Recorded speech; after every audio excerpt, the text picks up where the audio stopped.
Welcome back, everyone, to another session of Crituitous RP. Thanks for joining us once again this week. So, before we begin, some quick announcements and reminders. If you enjoy our characters and watching them once a week just isn't enough for you, then you can read along to their in-character roleplay during the week by supporting this channel over on our Patreon site. You can also catch up on the previous Campfire RP on our blog at crituitousrp.tumblr.com. That link will be in the chat.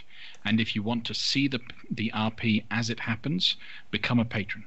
Patrons get the warm, fuzzy feeling that comes with supporting this channel and also get some other perks, all of which you can check out at patreon.com/Teavanth. That link will also be in the chat. Now, we are at Crituitous RP on Twitter, and if you want to stay up to date on our latest developments or just get the occasional amusing GIF, follow us there. Link is in the chat. Soon. There we go. And before we get started, I would like to welcome and thank our new followers from this past week. So, we now are joined by Ozark Dragon, Ark_Sin, Rid Vivan, Lappy Zard, Vordison, Mike Lee Pitt, Shonosha, and Meister Rory. Sorry if I pronounced your usernames wrong. Welcome everyone, and thank you for joining and following our stream. Stick around during the break today, as we will be holding another Who's That Monster, and remember to watch our previous sessions, as they tend to have a clue concerning which monster will appear the following week. And so, without further ado, I'm Teo, the DM. Welcome to Crituitous RP. Previously, our heroes in the land of Port Nyanzaro, in the land of Chult, in the city of Port Nyanzaro, had begun investigating the strange situations that caused Sandir, the strange red wizard, friend of Gregory, to be running from Chult. By visiting the Temple of Savras, a commercialized temple that was used to track and trade in knowledge, our heroes met a new party member, Greco. Now, Greco is running a little bit late. He will be joining us shortly. But he needs to drive safe and be paying attention to the road and not us. Okay, Greco?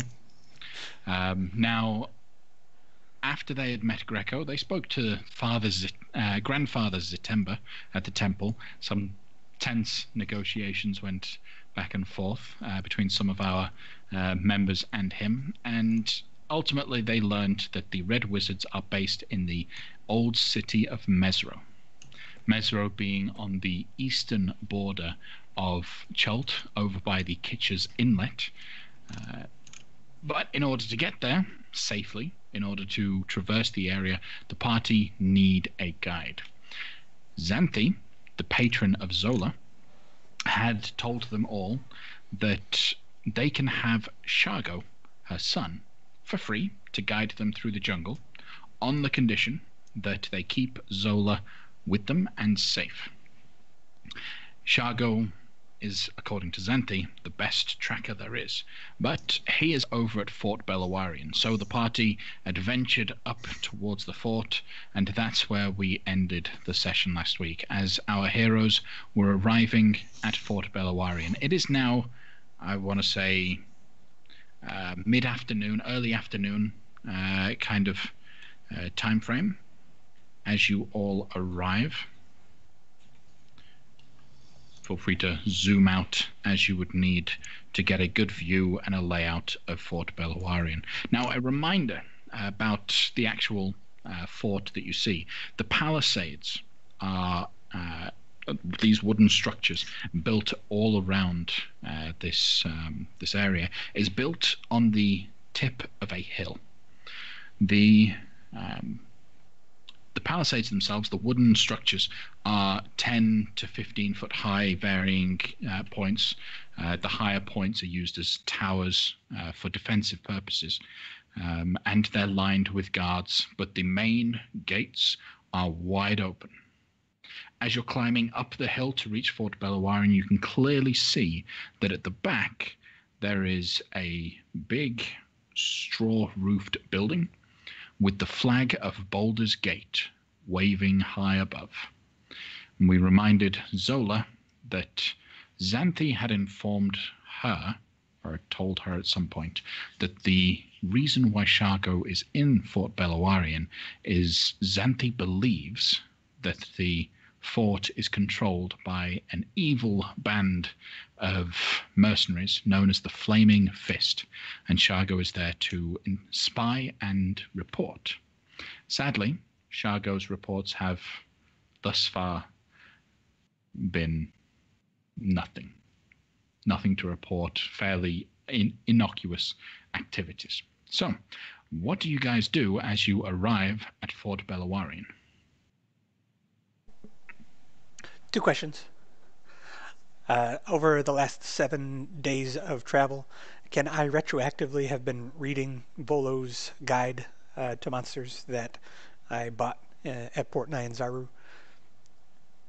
You can, yes. Just so, like, if we see one of the creatures in this book in combat, I may have referred to it previously in my readings.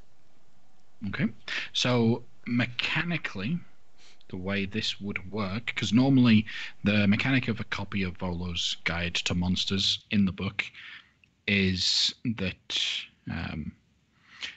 you can use any time they want to know lore.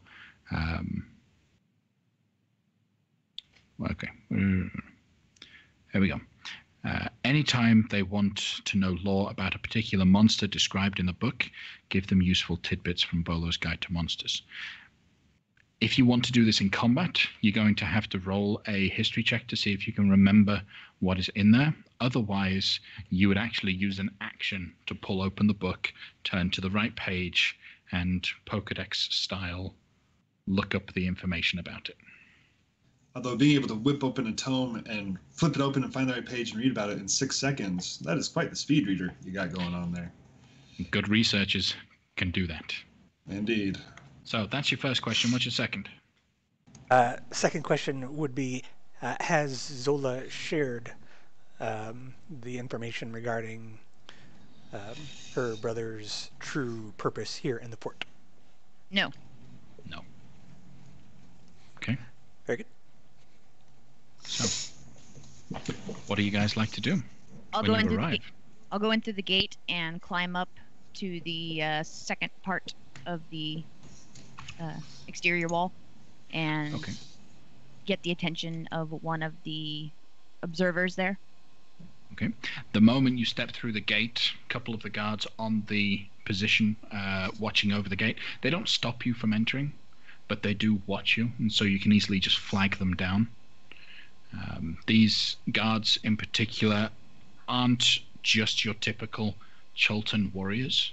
So there are some dark-skinned Chultan individuals, but then there are some other individuals that don't wear the familial garb of Chultan warriors. There are some of all different races, humans, orcs, elves, everything, in there in various different bits of armor, flagged under the same sorts of colors.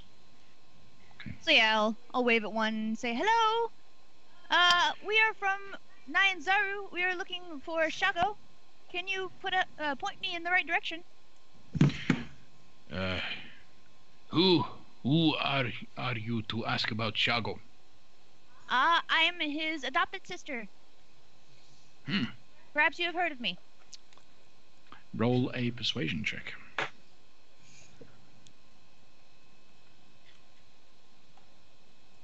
24. You don't look like him, but I guess you did say adopted. Okay, so go on inside. Wait there. I will send a messenger to fetch Shago. I don't suppose for a little something extra they could also fetch something to drink. We've been on the road for a long time, away from civilization, and it's good to be back where there are civilized folk.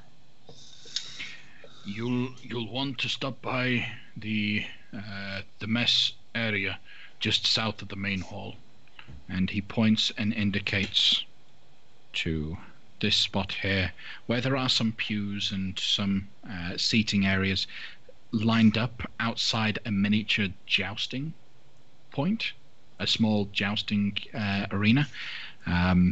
Next to it there is an open tavern with no seats. It's just a bar that's out in the open that you can get yourself a drink at. Well, thank you, my good man. Anytime. Enjoy your stay at Fort Belowarian. We plan on it. With that, he will scurry off to go and send a message to Shargo. Grigori. Yes. When we were back in the Port Nyanzaru, you had mentioned to that merchant prince Wakanga that you had a contact here that might be able to help me with the item I sought. I imagined that was mere negotiating, but yes, that was a lie. Okay. That was a bold-faced lie. I don't know anybody here. Very well. I am just a leaf adrift on a sea of newness. I thank you for your candor. Well, with you, my friend. In negotiating, perhaps not so much, but amongst friends, well, it wouldn't do to lie. I agree. Who's going to approach Aveline? This cotton pattern of cloth. I saw this in Baldur's Gate. What does it represent? I'm happy to tell you exactly what it means and represents. Perhaps. Would you like to try your memory? Though you would know quite clearly and easily that it is at least the flag of the city of Baldur's Gate. Clearly, this is the flag of Baldur's Gate. Well, this is symbol of that city. Why is it here? It's a good question. Zola, what are these? What is this fort here to represent? Why would a foreign nation's government or a foreign kingdom city? Why would Baldur's Gate have a flag here in Chult? I will search my memory for how Fort Belowarian was built. Welcome, Stephen, by the way. So, Fort Belowarian was set up a long time ago by Chultans. The early groups of teams that would go out and spread about and try to set up different organizations back something like 50-something years ago. The Order of the Gauntlet had a tendency to just spread from Port Nyanzaru, set up a camp, and fortify it. But then most of those were wiped out and chased away from the jungle. That left Fort Belowarian open, and these individuals came in and claimed it. From there, they've been working out of here. So was it established back when Ubtao had separated Chult from the mainland? Or no. Has it been since then? It was since then. If I remember rightly, Ubtao separated Chult from the mainland a couple hundred years ago. This happened about 50 or so years previous. Okay. So yeah, that's the story. Mm-hmm. Okay. After you guys kind of gathered together near the jousting pit and the... Were we supposed to wait at the front door until someone came for us, or did we go hang out? You were guided to go and hang out there and wait in that area.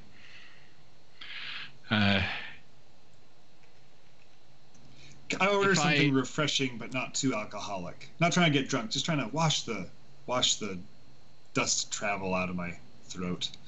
Oh, I'll have what he's having. They have wine or ale. Wine. Ooh.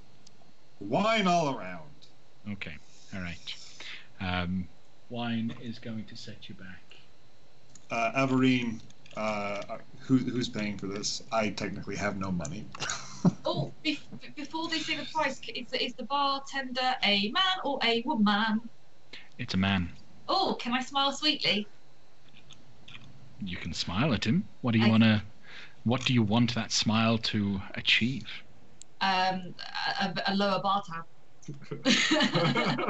Well, and can I ask you a question, Aaron? So on my character, I have the Heart of Darkness feature that says, though they may fear you, commoners will extend to you every courtesy and do their utmost to help you.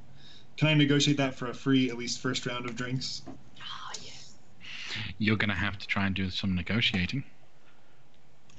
So go ahead and roll a persuasion check. Can I just scare them into liking me instead? Okay, persuasion. Let's start Okay. off nice first. First round is free as long as you have at least a 2-drink minimum. Including the first round. Including the first round. I accept it. Okay. We'll figure All right. out who pays the second round later. So it's 2 silver pieces for a pitcher of wine, or 10 gold for a fine bottle. So, are you going to get the box stuff or the bottled stuff? Personally, I've never been disappointed by boxed wine, so if that's what our options are here. And a pitcher is going to be enough for at least 1 drink for all 6 of you.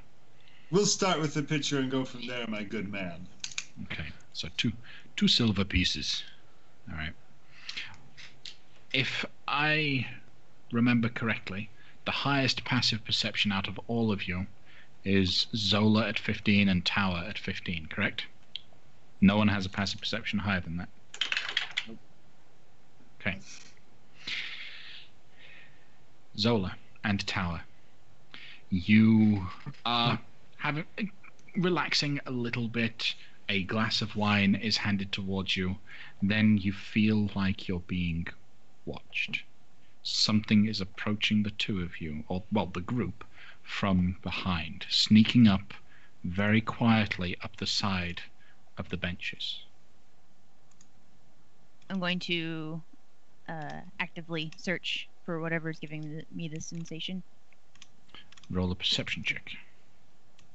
Bartender. Minimum of 15. What vintage is this? Is this wine? From where does it hail? Is this a Chulton native drink? I'll be honest with you. We confiscated it from some goblins, so I've no clue. I noted the taste of turpentine. Yep. Nice little after taste. Zola, you do, out of the corner of your eye, notice Shargo is trying to sneak up on you. I'm gonna Very wait quietly. until he's right about to strike, and then I'm gonna turn around and go, ooh! Okay. Go ahead and just roll a d20.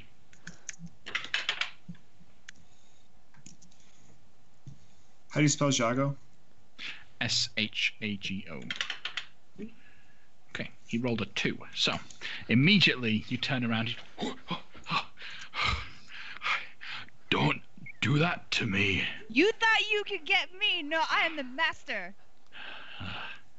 All right. All right. What? I was part watching.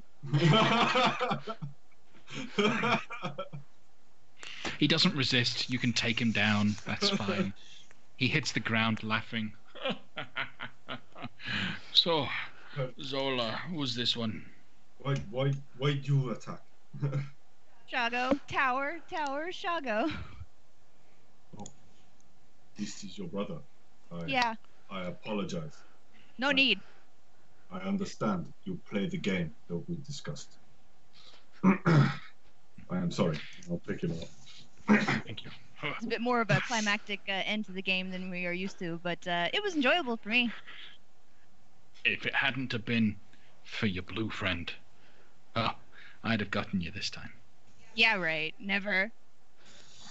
I'm gonna give him a sibling hug. All right. He'll pick you up with the hug, turn you around a little bit. So, what brings you out to the fort? I'm not in trouble again, am I? No. And then I'm gonna switch to Chultan language, and I am going to tell him, Xanthi, something's happening, and Xanthi wants to put both of us on it. She's offered your services as a guide out into the wilderness as we seek the answers to why these red wizard guys are running around. A couple of days in Baldur's Gate, surprisingly, we were tracking the fellow. I don't know if you heard about the wizard that paid us a ton of money to get out of the port quickly, but a lich came up on him and killed him, and we're trying to figure out why and what they're doing on our island. And I think that Xanthi thinks it's important enough to put us both on it. There's also something. There's a word going around. Soulmonger, and I'm gonna say that very quietly. Soulmonger. Okay. Yeah, we don't know Okay. what it is, but we're trying to figure it out. This guy's been heading the charge, and she'll indicate Grigory. I don't remember if we're going to Mesro next or the Aldani Basin. I think we're going to attempt, though, to see what's going on in Mesro. You want to go to Mesro? Maybe not like in it, but if we can see from the outside what's going on, maybe that would be safer. But Want you're the expert. is a strong word. Do you speak Chultan? That's true. I am just drinking and speaking to myself. That is all. All right. So, if I get this straight, Xanthi didn't think you could do it by yourself, so she sent you to come and get me. Well, you know what it is. I'm the expert when it comes to the cities, and you're the guy that we go to for the wilderness. And you know I'm not ashamed to admit I don't have any expertise with the jungles, and we both know how violent and dangerous that place is. So we do need you. Fair enough. Well, good news and some bad news. The good news is I am free to take you where you need to go. The bad news is, unfortunately, it's not free to take you where you want to go. The fort controls all exploration and, for lack of a better term, looting in the jungles north of Kitchener's Inlet, and that includes the city of Mesro. So if you want to be legally capable of traversing through the jungle, exploring, and reaching the city, you will need to get a charter of exploration from the boss. Okay, we can get one, but it'll cost 50 gold. Okay. Do you have 50 gold? I'm going to explain that in common to everybody else. So when you say Fort Beluarian controls the exploration here, by what authority does that control come from? I mean, have they just taken it upon themselves, or do they have some grant from a king or earl, or just trying to understand how that works? To my knowledge, they made some deal with Port Nine Zaro.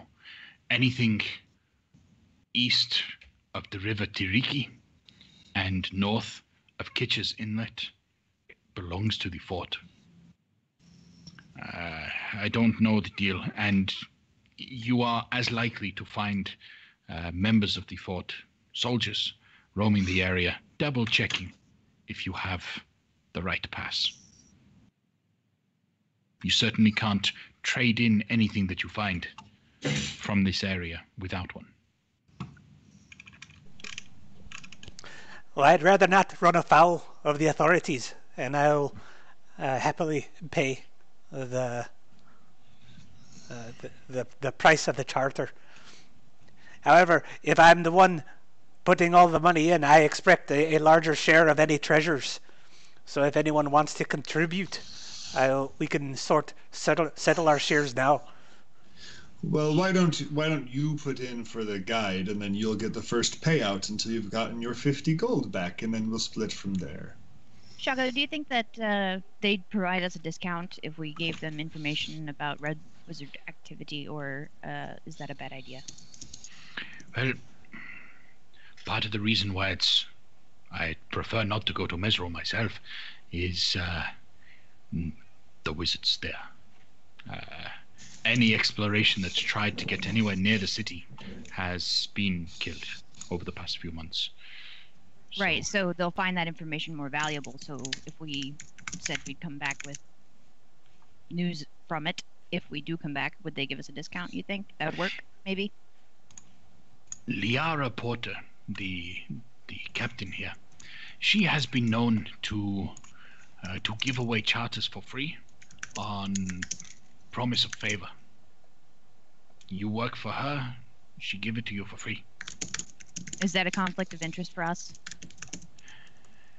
I don't think so. I think it'll be okay. Okay. Liara's a good person. And Mom said that you had a way to, if we get into trouble, back up, stuff like that. Mm-hmm. Okay.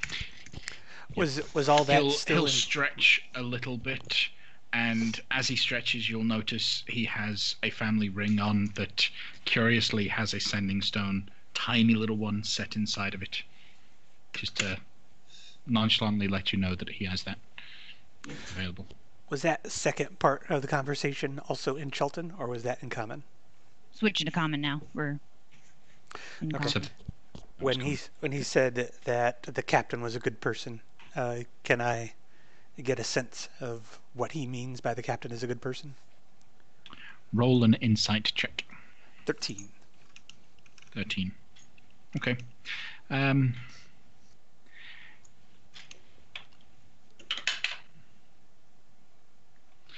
Though he might think he's a fairly charismatic individual, he's not really that charismatic. You can tell there's a glimmer of admiration towards the captain, Liara. It would seem that he likes her for a little bit more than just a good captain and a good person. Averine does.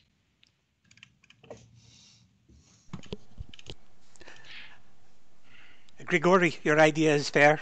I will put in the 50 gold so long as I get that back sooner rather Well, than of later. course. And I think you're right. We wouldn't want to run afoul of the authorities while we're in a strange land. For some of us, Zola and Greco, I know it's not strange for the both of you. Where we're going, for me, it's like the dark side of the moon, you know? And I tended to venture into safer grounds on my journeys, so this is all new to me, I'm afraid. My brother is not exaggerating when he says Mesro's very dangerous. Everything in between is very, very dangerous. I'm very surprised that our mother is sending us on this, but maybe it's that important.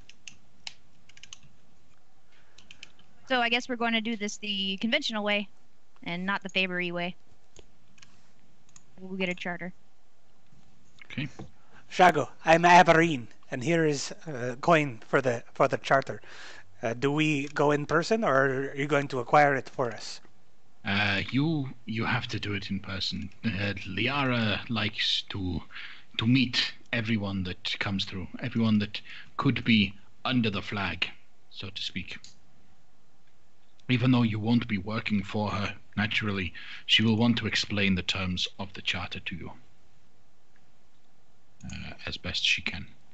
So, if you bear with me one moment and follow. Ooh, looks like we have a new subscriber. So, thank you, Meister Rory, for subscribing. Yay! Thank you very much. Not just following. Woo. We appreciate that, and thank you. All right, so back into it. Shargo will lead you. Shago, up. one more thing. Yes.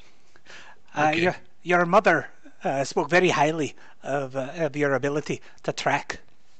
Mm-hmm. However, when we were in the temple to Savras, Grandfather Zitembe, he spoke very highly of a tracker named Azaka. What is your impression of Azaka, and how do you compare your talents to his or hers? Azaka may be good. In fact, she might be pretty good. One of the best. But she has nothing on Shargo. Plus, she has a track record of accidentally losing one or two of her people that she guides. So I have never lost anyone. How many expeditions have you led into the jungle? Inside check. Insight check. Go ahead and insight that.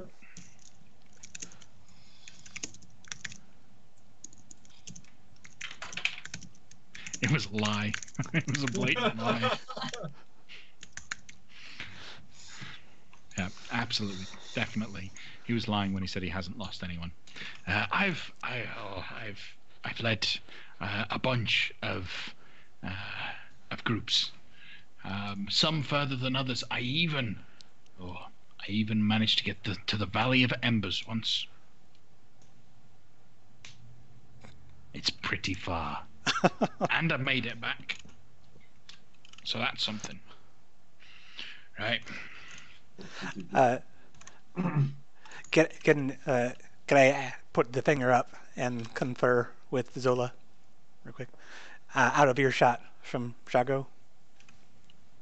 Say, Zola, I'm not getting the warmest of feelings about your brother. He seems to be leading us astray of his in his talents and skills of guiding folks to the jungle, and he also seems wary of bringing us to Mesro. Well, Mesro, like I've been saying, is a very, very dangerous place. I'm wary of going to, just as much as he is. And as far as his talents go, he's right. He might not be the best ranger tracker on the island or anything, but he's good in a fight. And I'm thinking that he probably lost people to the dangers of the jungle, not so much, look back and they're not there anymore. I don't think it's like that.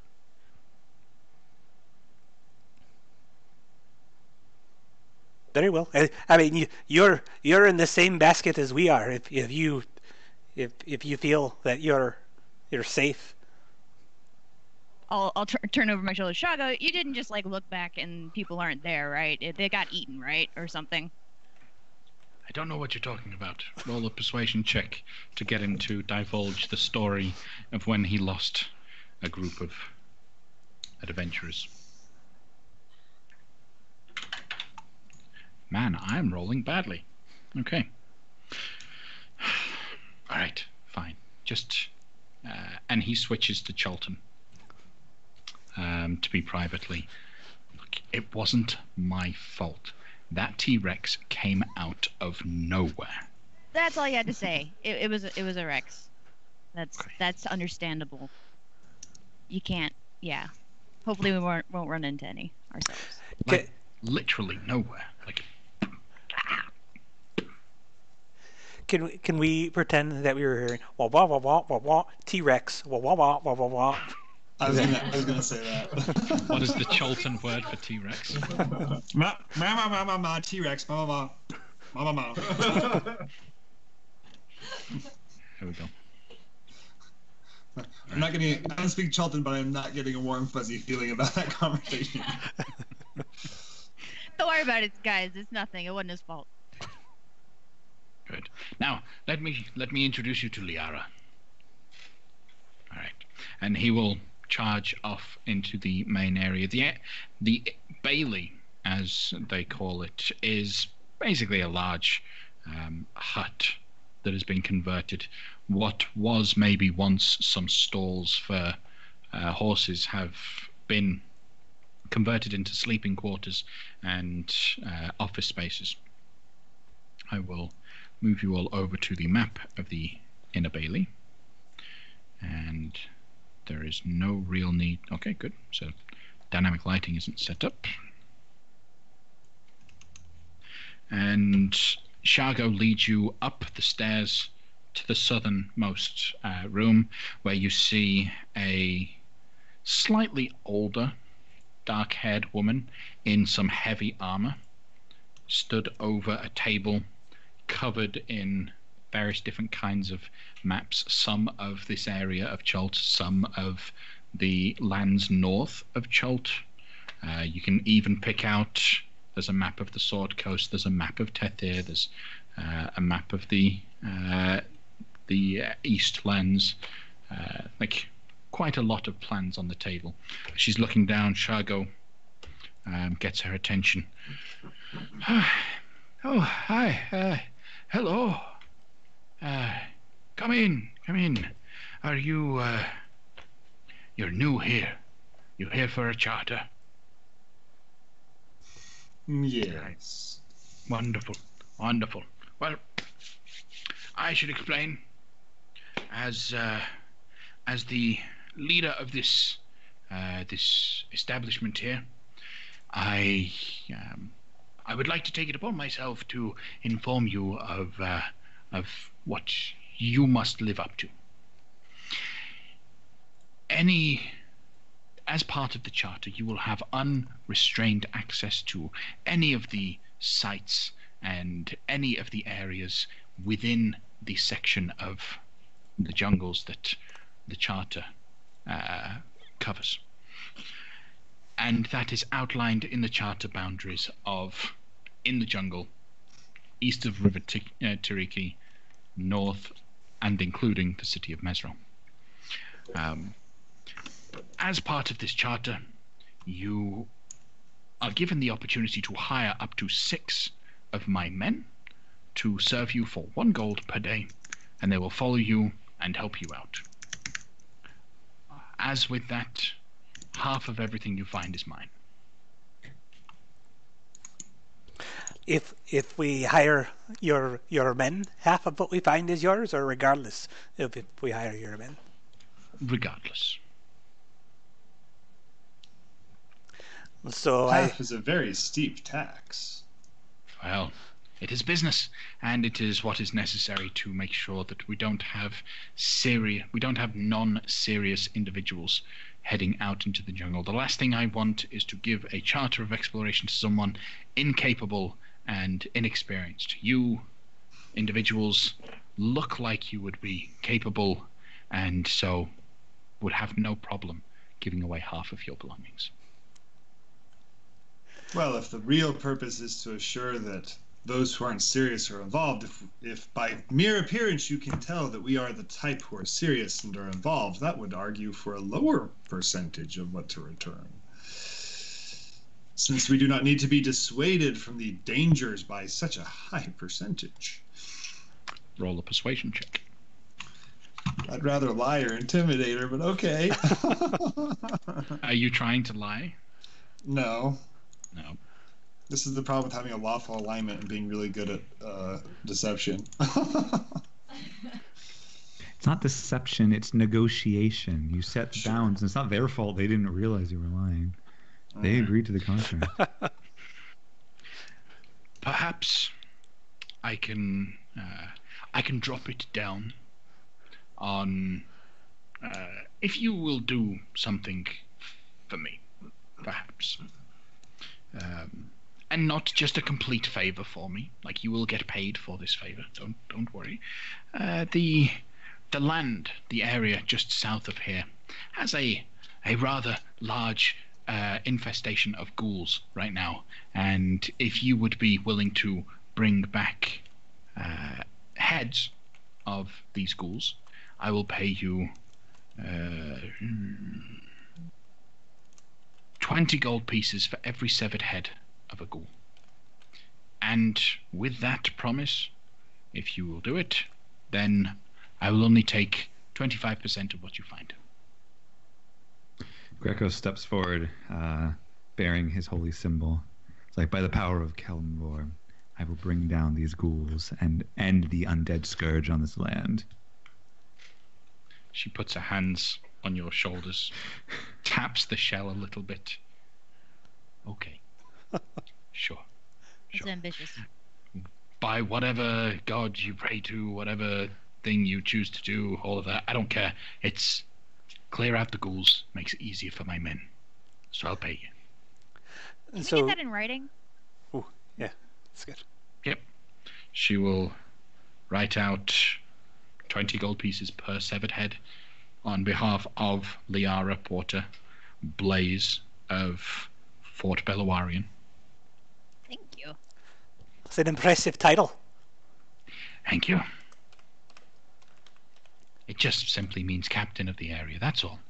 If you ask for the Blaze, everyone will come to me. So logistically, my memory of the map is that Fort Bellawarian is on one side, and then Mesro is over here. And she wants us to explore down here. Nope. So let me move you to the player's map of Chult.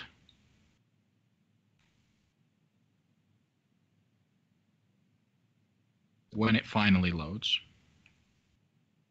I don't know how clear it is for you guys, but yeah, up here is Fort Bellawarian.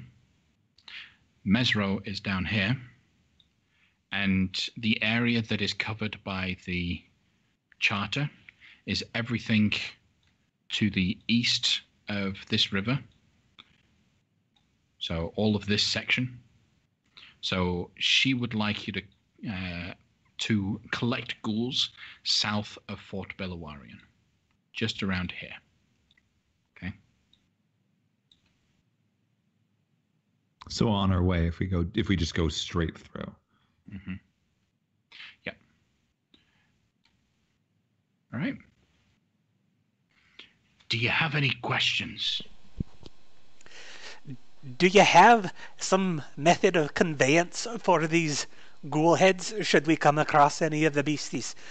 I can't imagine that they keep well in a regular leather sack.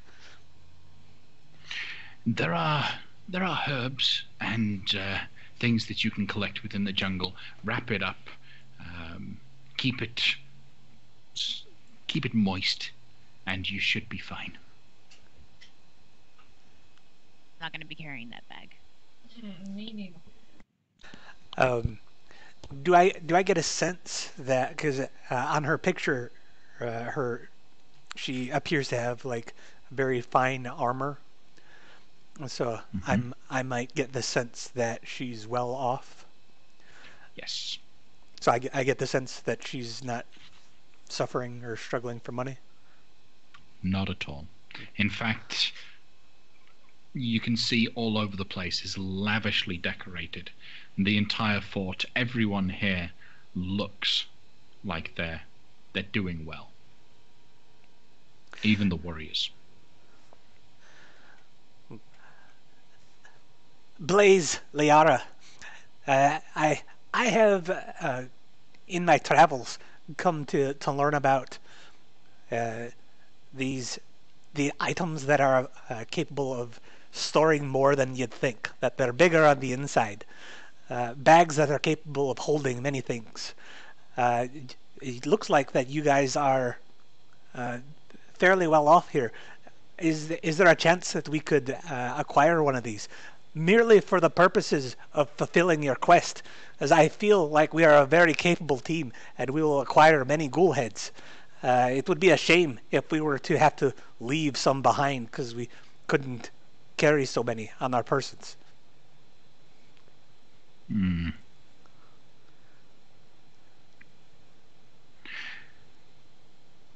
Very well. I will give you a bag. I know I have a bag that does that sort of thing. However, you have to prove your capabilities. Prove to me that you are capable of hunting down and severing ghoul heads.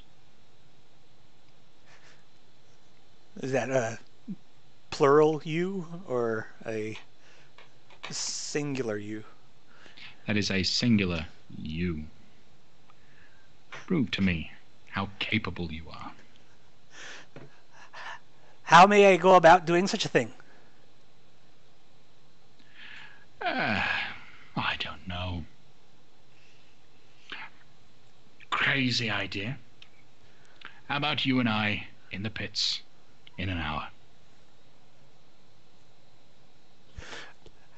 I feel like, so Carl feels like that would be just a bad idea. Does Averine get the same sense that would be a bad idea? Roll a insight check.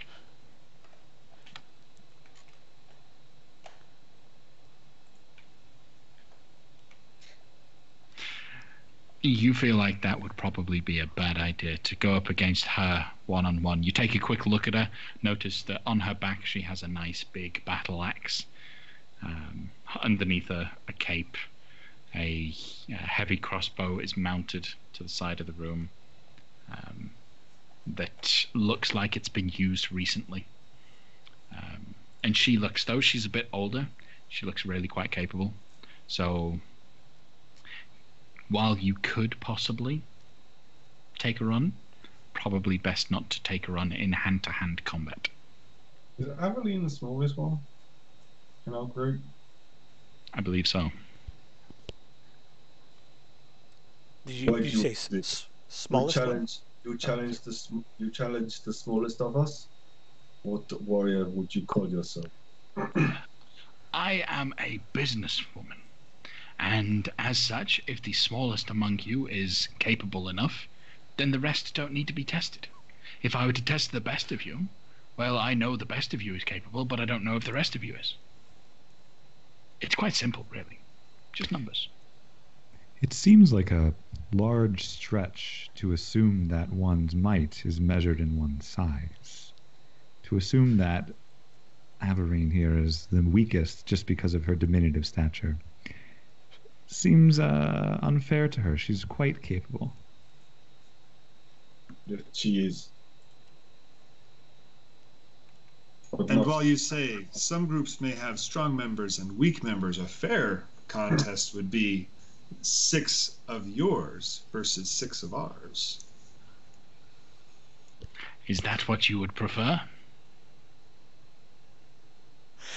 It certainly seems like a fairer test of skill than my martial prowess against yours.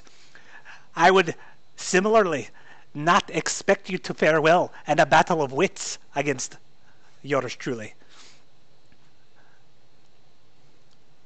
Yes. Trivia contest at the bar! I wish to test the team, how we work together, not how we work individually. This makes sense.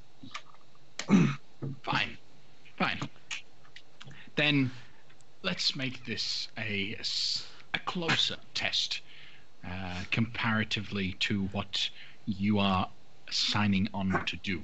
If you would like this bag for the purpose of collecting ghoul heads, then head out into the jungle, kill the biggest thing you can. If it's big enough to impress me, then I'll give you the bag. How's Question. that sound? Yes. And the discount. And the discount. And the discount and everything. Do we get to keep the bag afterwards? Upon completion of your contract, and when you are finished, you will return the bag as well. I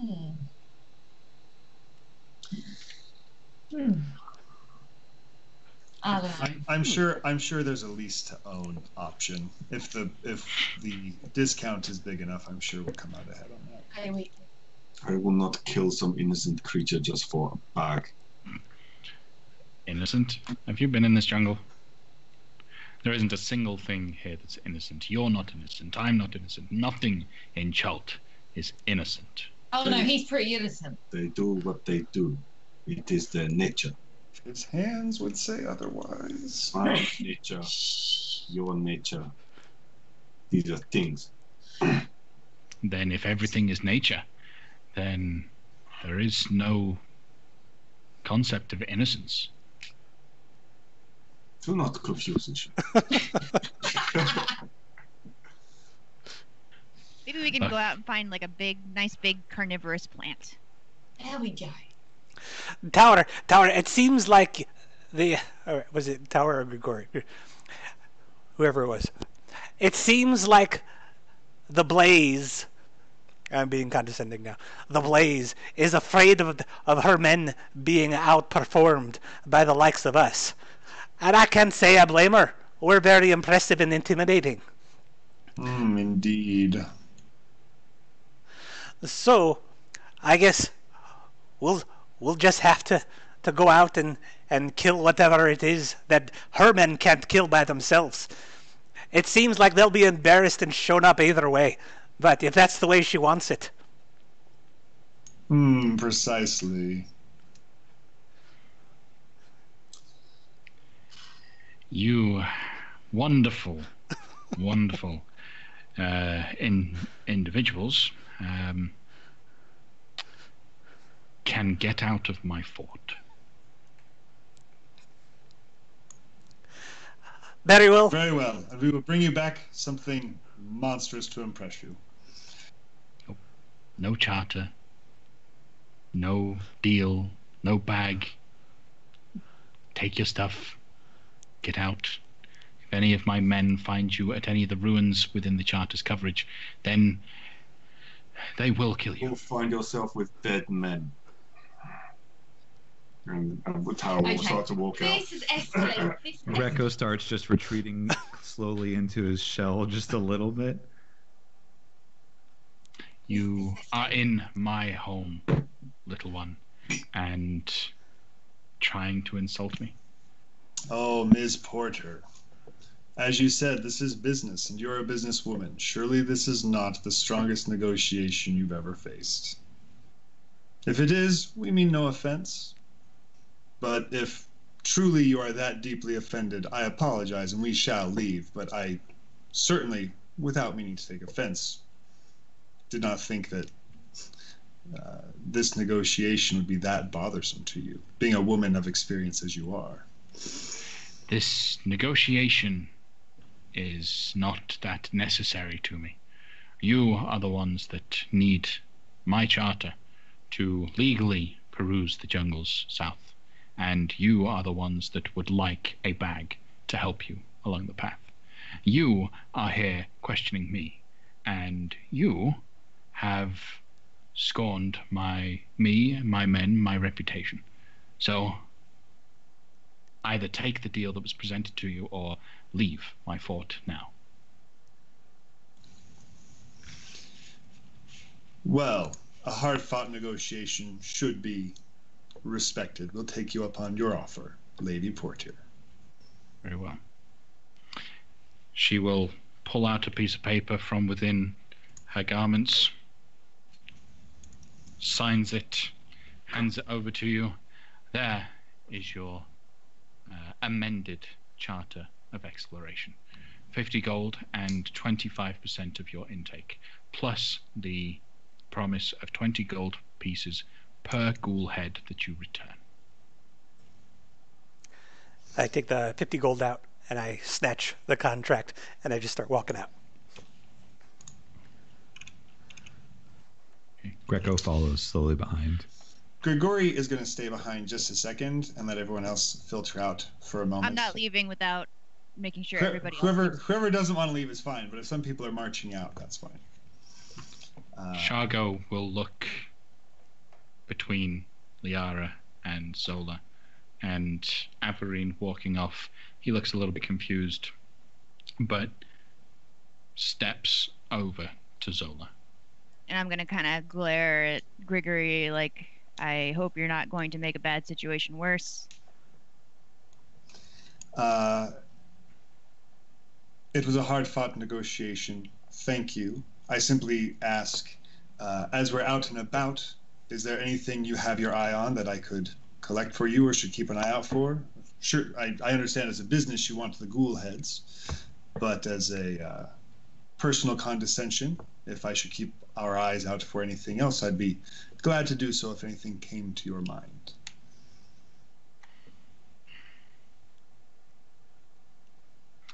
Roll a persuasion check.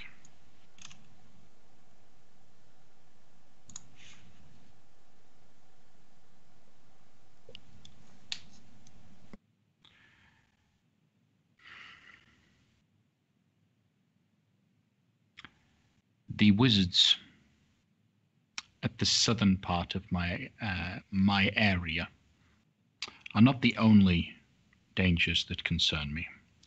There is an individual,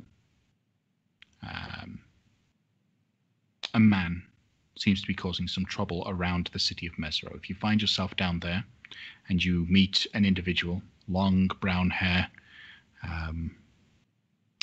you'll notice him from the lizard man that is with him and the frost-covered ring that he is wearing. I want that ring. And I will pay you heavily for that ring. If it comes into our possession, I will keep that in mind. There is a bounty of 30,000 gold pieces on that ring. I will keep that in the forefront of my mind. Okay. With that, she shoos you off. Okay. Heading back to Fort Belawarian, and, well, outside the fort. Shargo kind of runs up. Oh. That didn't go well, did it? No, I'm sorry. It's okay. She's been under a lot of stress lately. Well, at least we did salvage things by the end of it. So, shall we be off? Do you need anything? Any supplies? I can get you supplies, and we can be off. Is there anything that you think we need? As an expedition guide, and he puts on the biggest smile. Yes. It is part of my responsibility to provide you with tents and with the apparatus that you would need to be able to survive. It is not my responsibility to make sure that you all have food. That is not on me. That is on you to do. But I will keep you dry at least. Xanthi only gave us enough food for this trip, so we do need to get some more, I believe. Yeah. Well, you have a choice now that you can legally hunt and explore in the jungle. You could always just go out there. There's lots of monsters that you can feast upon, or you can requisition some here. Get some backup. Okay. The raptor is particularly good. Tastes like chicken. Oh. All right. And then the other thing that I wanted to see if you were all right with is if we could go around the outskirts of the plagued area. It's not straight through it so that we don't get flanked on either side and we have somewhere to go if we do come up against, like, a herd. So he'll pull out his limited map of Chult, which doesn't have any of the uncharted area charted. You guys are obviously up there where it says party. Yeah, if I may, I'm sorry. My father-in-law missed his flight, and I have to go drive him to a different airport, so I need to leave for about an hour. Oh, right. no. No worries. Sorry. I apologize profusely. So I'll be back in a flash, I hope. No worries. Take Thanks, luck. We'll have Gregory do lots of deals and connive. Yeah. Just keep him in the back and shoot spells at people and deceive and intimidate people all you want. Thanks. Good luck. He'll point out the areas that. So on the map, you should be able to see 3 different colorations. There is no border. There is a light orange border and a thick red one. The obviously the thick red is the greater undead. The area where you are guaranteed to face some form of infestation there. The area outside is lesser. There's a chance. Not guaranteed, but there's a chance. And then obviously outside of that, chances are you probably won't come across any undead. If you want to skirt around it and still head to Mesro, that's going to add some time to your trip. Okay. Yeah, I'm thinking about going through the edge of the orange area, and if we get to around Castigliar, and we still haven't found any undead, maybe go back and wait a little bit for some, and then cut them down and stuff. Okay. Is that good for everybody else? Yeah, sounds good. Don't need to run into unnecessary danger. Yeah, that's how Shago lost the last guy. Didn't run into it. You jest. Okay. So, do you want to get some food from here? Okay. Is it really expensive like everything else is here? Thankfully, you managed to get the charter. With the charter, the price is a fifth of that it is without. So normal price. Okay, good. So if you would like a day's worth of rations, how much is a day's worth? I think it's like 1 gold for a day's worth of food rations. Nope, that's not right. 1 silver. There we go. I can provide. Yeah, if provide food if this. This is just for backup in case everything we find is, dead already. I can do that. Because I imagine Greco would be able to put some stuff together too, like knowledge of safe herbs and things to eat. He would be able to find food if necessary. I can get the berries that I made you to share. Can you do that no matter what? Yes. Oh, that's I pretty must tasty. prepare it that day, but I can make it, yes. Okay, in case it's not prepared, I'm still going to get some stuff. Okay. And I will get 3 weeks worth of food for myself. Okay, so you're looking at 21. Yep, 21 silver for that. Here's a question for anyone that would like to think the weird thoughts about how the D&D world works. Could you face off against a zombie dinosaur, take meat chunks off of the rotting corpse, and then purify food and water? I say yes. Just thought that might be a I thought possibility. I thought the purify food and water was to take any toxins out of it, and technically it's not technically toxin. It's basically decompose. It says it's rendered free of any poison and disease. So I would imagine it would be okay to eat, but it would still taste terrible. Yeah, it would taste terrible, but you could prestidigitate the flavor to be a little bit better. There we go. Zombies are back on the menu. Dead dino dinner. Lovely.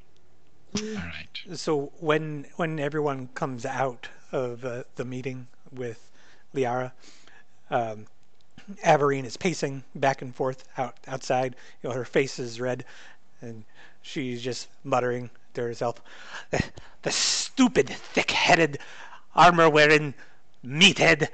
I can't believe her arrogance!" Just kicking the ground. I'm gonna see if Averine will let me hug her and hug it out.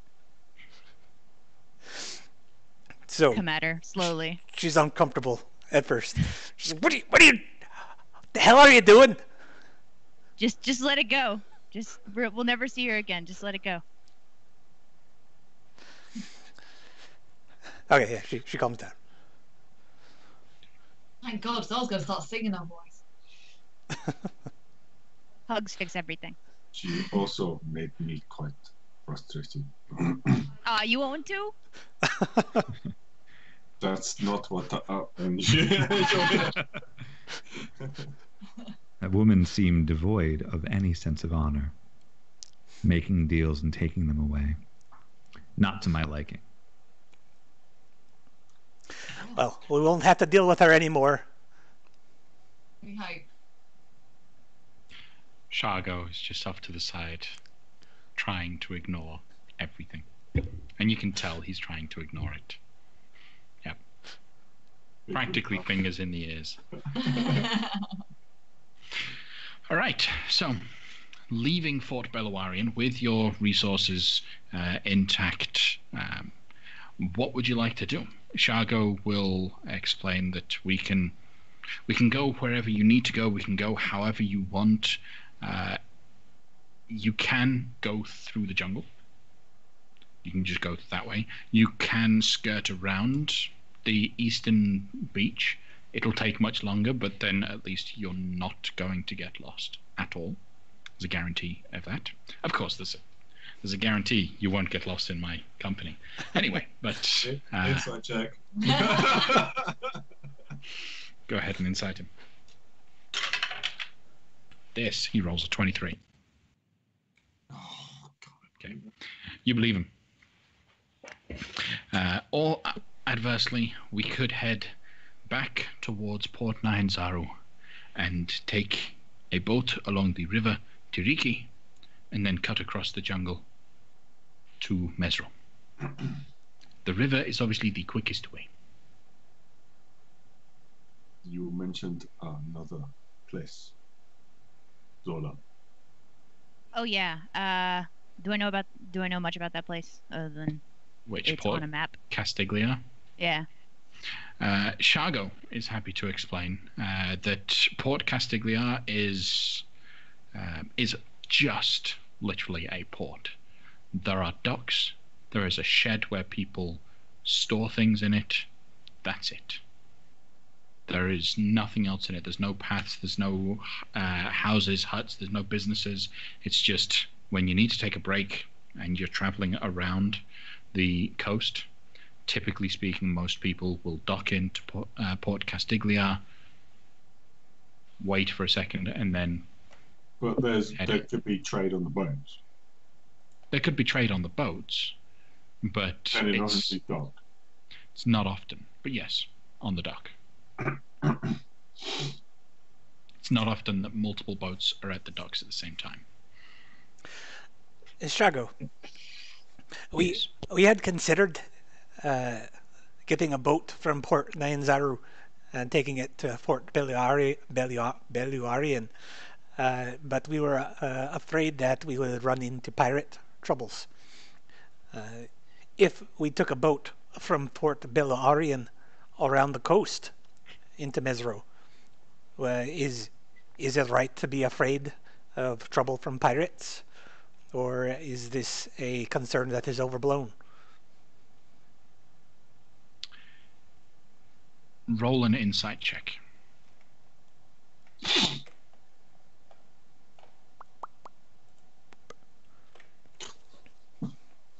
23. The moment you mention pirates, you can see his skin begins to crawl. The hairs stick up on the back of his neck. He visibly shudders a little bit to hear about that. Well, obviously, getting a boat, like going through the Bay of Chult, is where the pirates are. If we were to take a boat through the jungle to the other side of the mini peninsula, just to the eastern beach, we could sail that way and be safe. And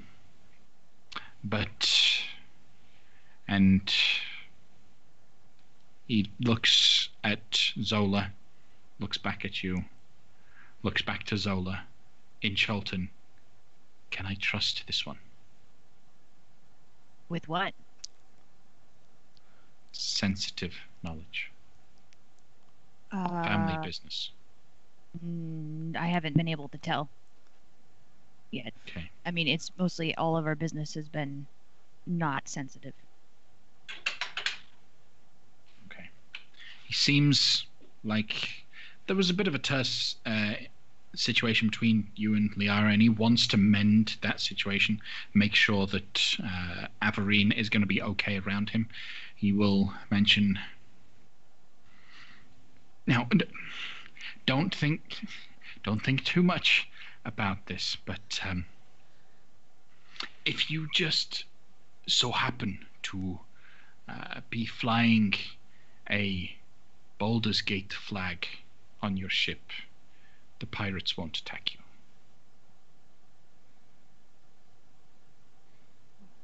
Don't spread that around. Why would the pirates give consideration to the ships flying that flag? We for protection we pay them off, and they promise not to attack any ships with that flag. Insight. They don't bother us. Go ahead and insight. Tonight's episode title, the episode with the insight checks.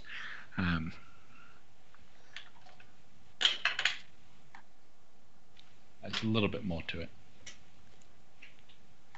So you're saying the Fort Beluarian pays the pirates? Pays them off, pays protection that we do not get attacked. There is a lot of gold and a lot of treasure within Fort Beluarian. A lot of the stuff that we have collected from the cities in the jungle, from the sites we have collected, and it made us a pretty big target for the pirates. To protect ourselves, we do pay them, and as a result, they do not attack any of our ships. If we get caught doing that, is that going to put you in hot water, Shago? Or is it because you're with us that'll get passed? If we get caught, you do not talk. Okay? I will talk. So, if we were to take a ship, well, first, can we get a ship? But if we were to take a ship, it would go around the coast and into Mesro, and we would bypass all sorts of encounters. Metagame-wise, I am concerned that we would then end up in Mesro, and we would not be level appropriate. Yes, we would be facing opponents that we would not be prepared for. But it seems like if we have this inside information, the wise move would be to bypass all of these dangers by just going along the coast where it's ostensibly encounter-free. I don't want to seem like I'm tooting my own horn or anything. Yes, I have prepared for the event that you have trudged through the jungle for. Like walking straight through the jungle should take you the better part of 2 weeks. Encounters almost every day, and therefore you would level up. And I've also prepared for what is the level of encounter going to be if you bypass everything and don't encounter anything. Either way, balance-wise, you should be safe. So don't worry about the metagame side of things. Also, don't seem to think that just because you've gone around the island, you're going to have less encounters. Well, with all the information that we have at our disposal, there are no pirates, no giant turtles, no zombies along the coast, and so far that seems like those are the dangers we should be concerned with. So that seems to be the safest way, provided we can get a boat. Says Shago. Says Shago. Says Shago.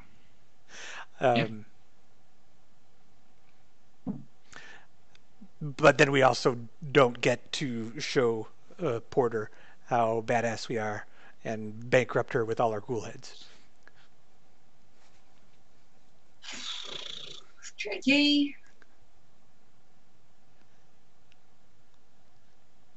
So, what are you going to do, guys?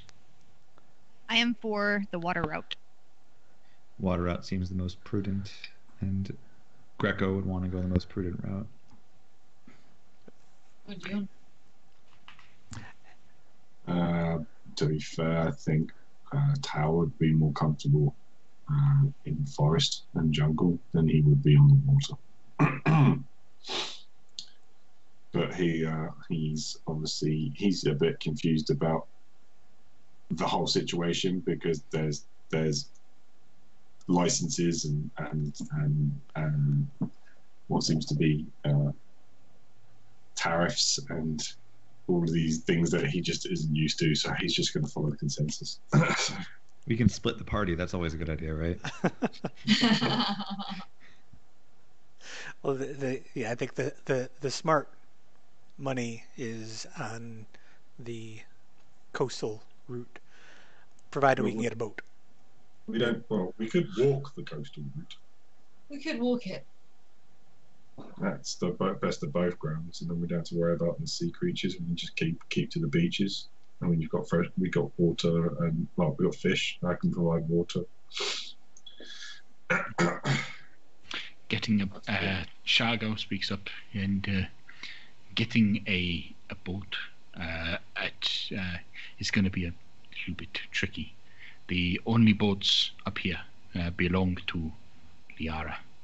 We would have to acquire a boat from here with the flag, and no, we wouldn't need the flag. But would you want to sail out of the Bay of Chult, or would you want to walk the boat past Fort Beluarian and sail the eastern border? As soon as he mentions Liara, Averine rolls her eyes. It's like, that plan's off the table. She's not that bad. So she just has a bit of a short temper. What is it with you? Do you work for your mother, or do you work for Liara? That's a trick question. I am an expedition guide. No more, no less. Can I insight check that to see where his loyalties actually lie? Because now his sister's wondering. Go ahead and insight check him. Oh, he's my bro. Well, natural 1 is not an automatic failure if he rolls below. What is his charisma? Okay, I have a portent. My portent is... looking for it. 2.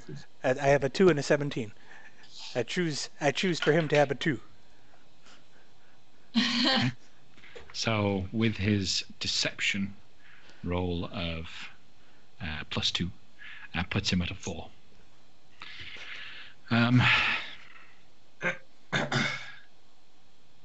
It'll break your heart ever so slightly to see that he obviously cares a little bit more about Liara than he does his own mother.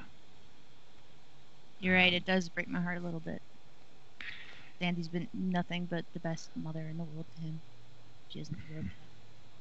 You even will go so far as to notice that he happens to have a pin hidden underneath his collar that is of a red flaming fist. Oh! Turncoat! Alright, well, next time he falls asleep, I'm gonna try to probably get that ring from him. And pitch that other emblem into the water. So, you'll have to confront him about it to learn a little bit more, but, yeah. Okay, so we could walk along the coast, which was probably the safest, but also the longest. We could just march straight through, which would probably be the most dangerous and the most lucrative. Have we got the map in front of us? We've got our map laid out, haven't we? So we can actually, we're talking over the map. Right. Yeah, it's a very minuscule and low detail map, but yes. And traipsing through the jungle, you are maxed at 10 miles per day. Walking on the beach, you would be up at 24 miles per day. Oh, okay. Because normal walking pace, you're not trudging through the swamps, you're not trudging through the trees or the things. You'll have to face encounters on there, but... Can we not cut through this section and then walk down the coastline? So 6-day walk towards the coast.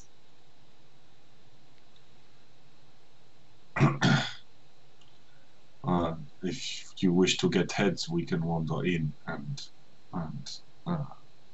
hunt for these ghouls.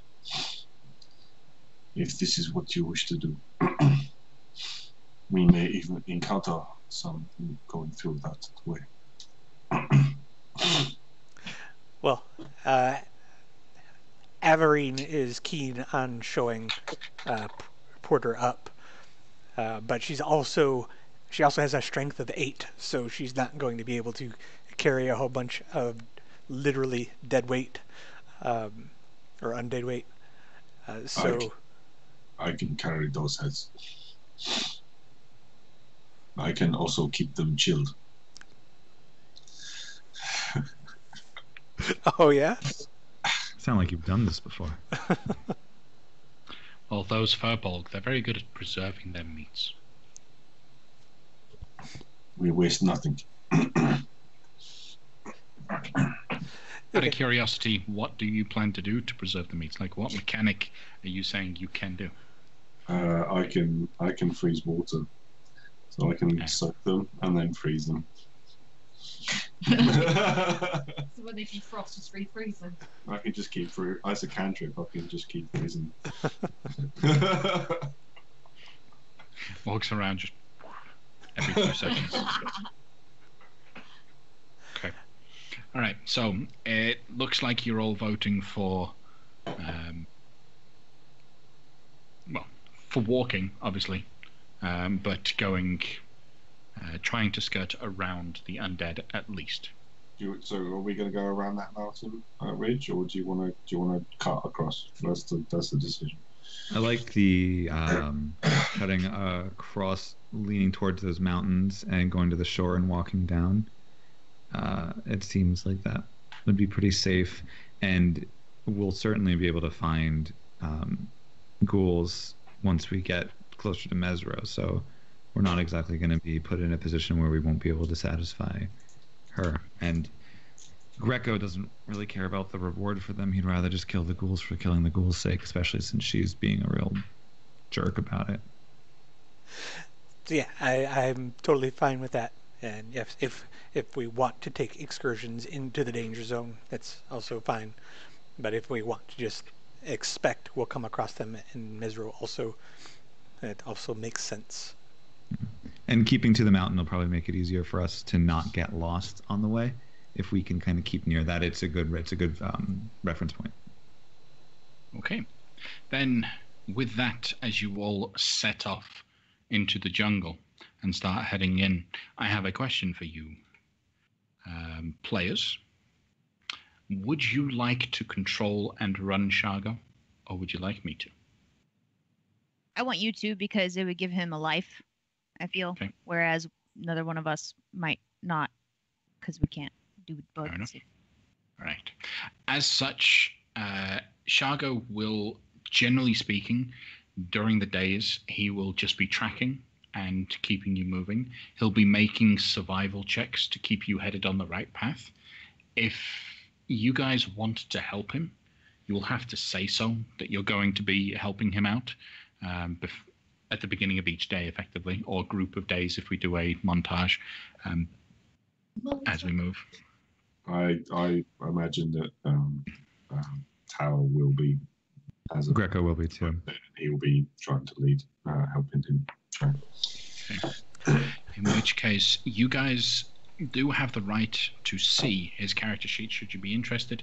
You can find it in your folder of characters and his abilities. He is considered a gladiator in his capabilities. He's actually a challenge rating of 5, so he's fairly tough when it comes to combat. So, leading the way with... Yeah, go ahead. I will have some questions for him during the travels. Yep. So I don't know if now would be the time to do that, or if it would be... So you set off first, and then during the travels you can do. During the first day, he focuses on leading you all right up towards the mountain. He mentions to you that there is a mine at this side of the mountain range that the group have gone to regularly. It's where they do a lot of their mining efforts, the people from Fort Belawarian. So he will follow the path to the mine and then pass along the side of the mountains. So focusing in on the first day, nothing happens as this is a busy, well, it's not a busy, but it's a well-traveled path. What were you going to say to Shargo? I had, I guess, 2 questions, and then I think Casey was possibly going to do something to him on the first night. Okay. But my questions were regarding Camp Vengeance. Let's see. Shargo, I know this isn't in your territory, but we also have business around Camp Vengeance and the Aldani Basin. Do you know anything about these areas? The basin. I've not been to the basin very much. It is a little bit too far out of my path. The one time I ended up in the Valley of Embers was completely by mistake. I thought I was going... no, I'm not going to say that. Okay. Anyways, sorry.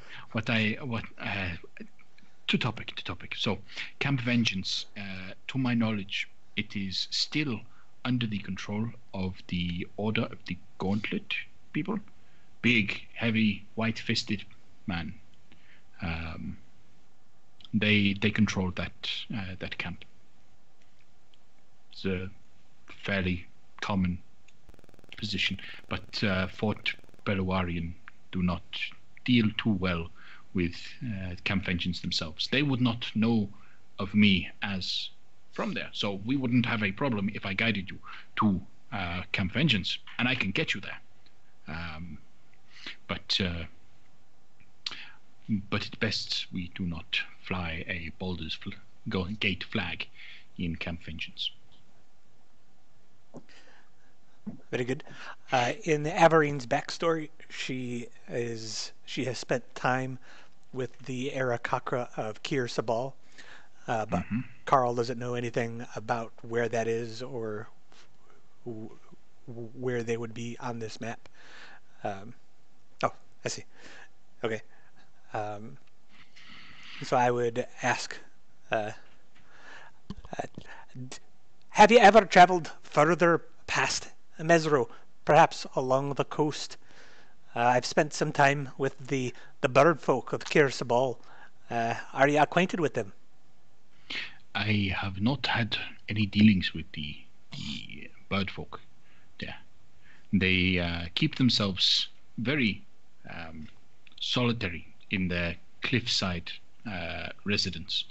It's difficult to get there if you don't have a reason to be there. So, I've not dealt with them. Are you're friends with them? Yes? I've spent a great deal of time with them and their peoples. Yeah.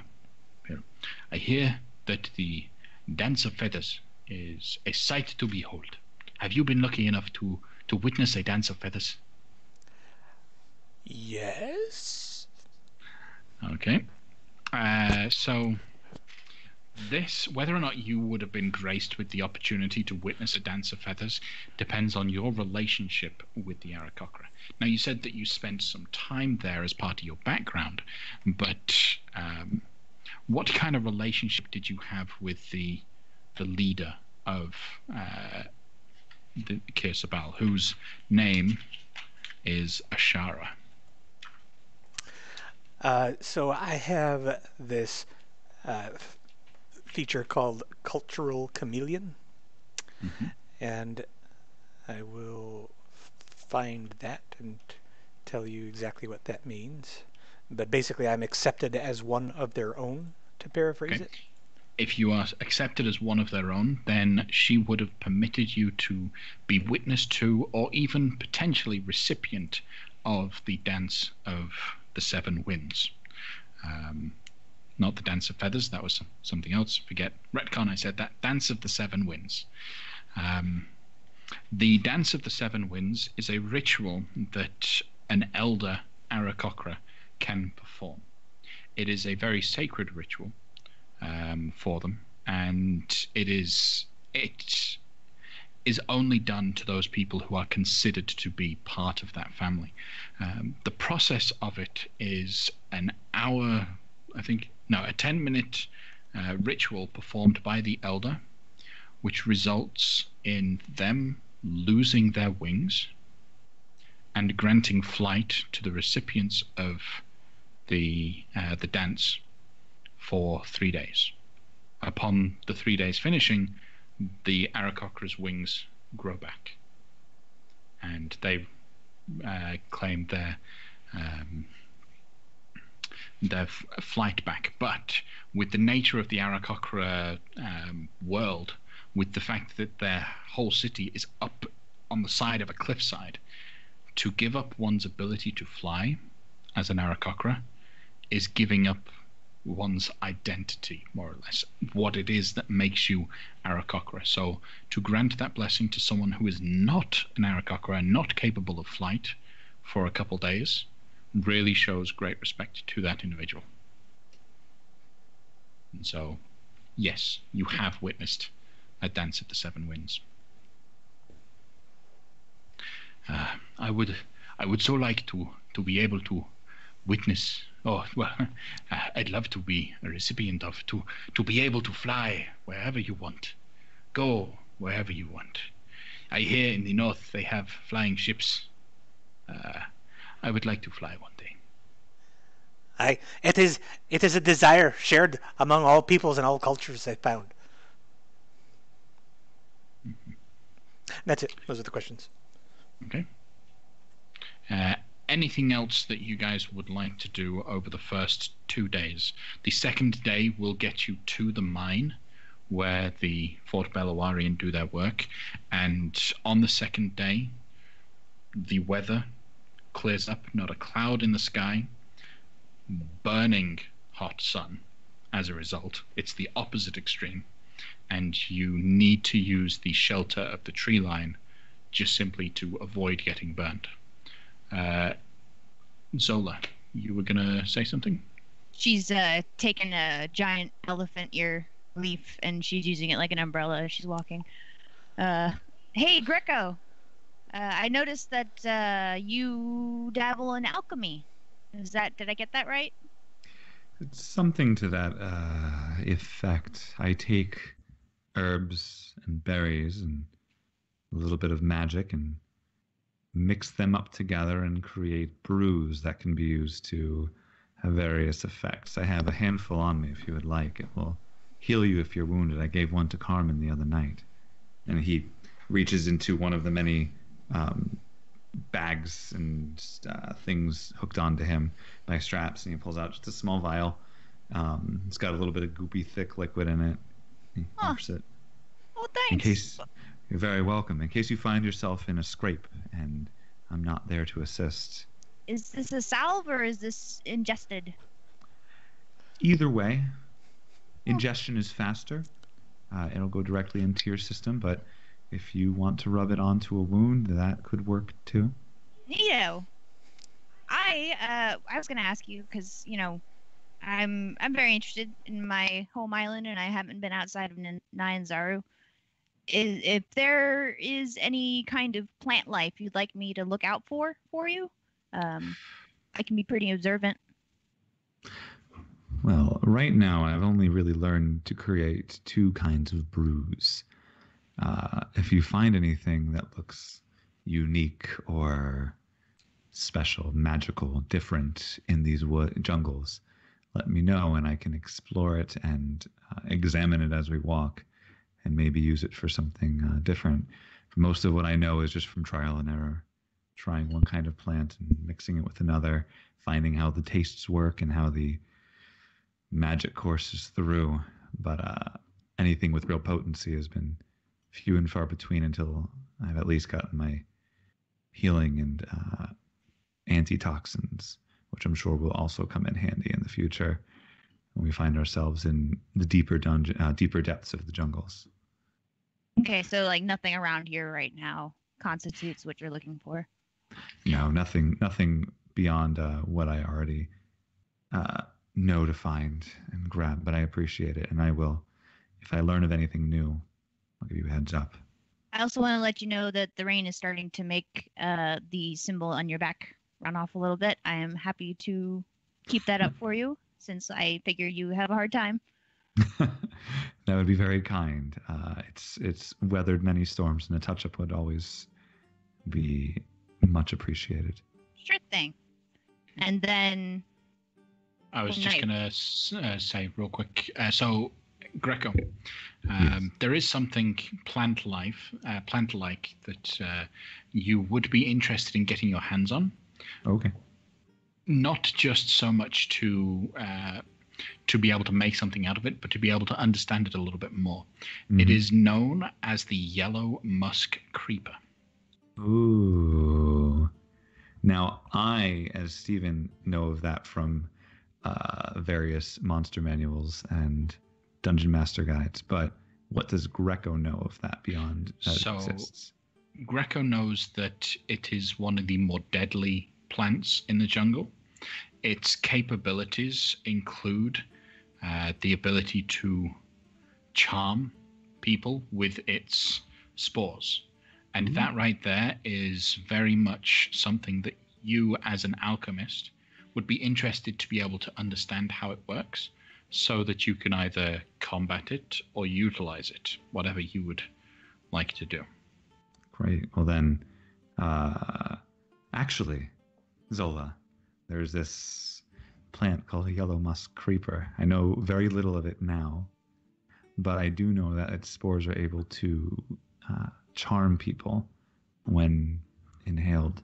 And I think if I were able to get my hands on that, I could create antidotes, and I could create brews that might allow us to have a little bit of an easier time with more people like that woman back in Fort Belluarian, if necessary.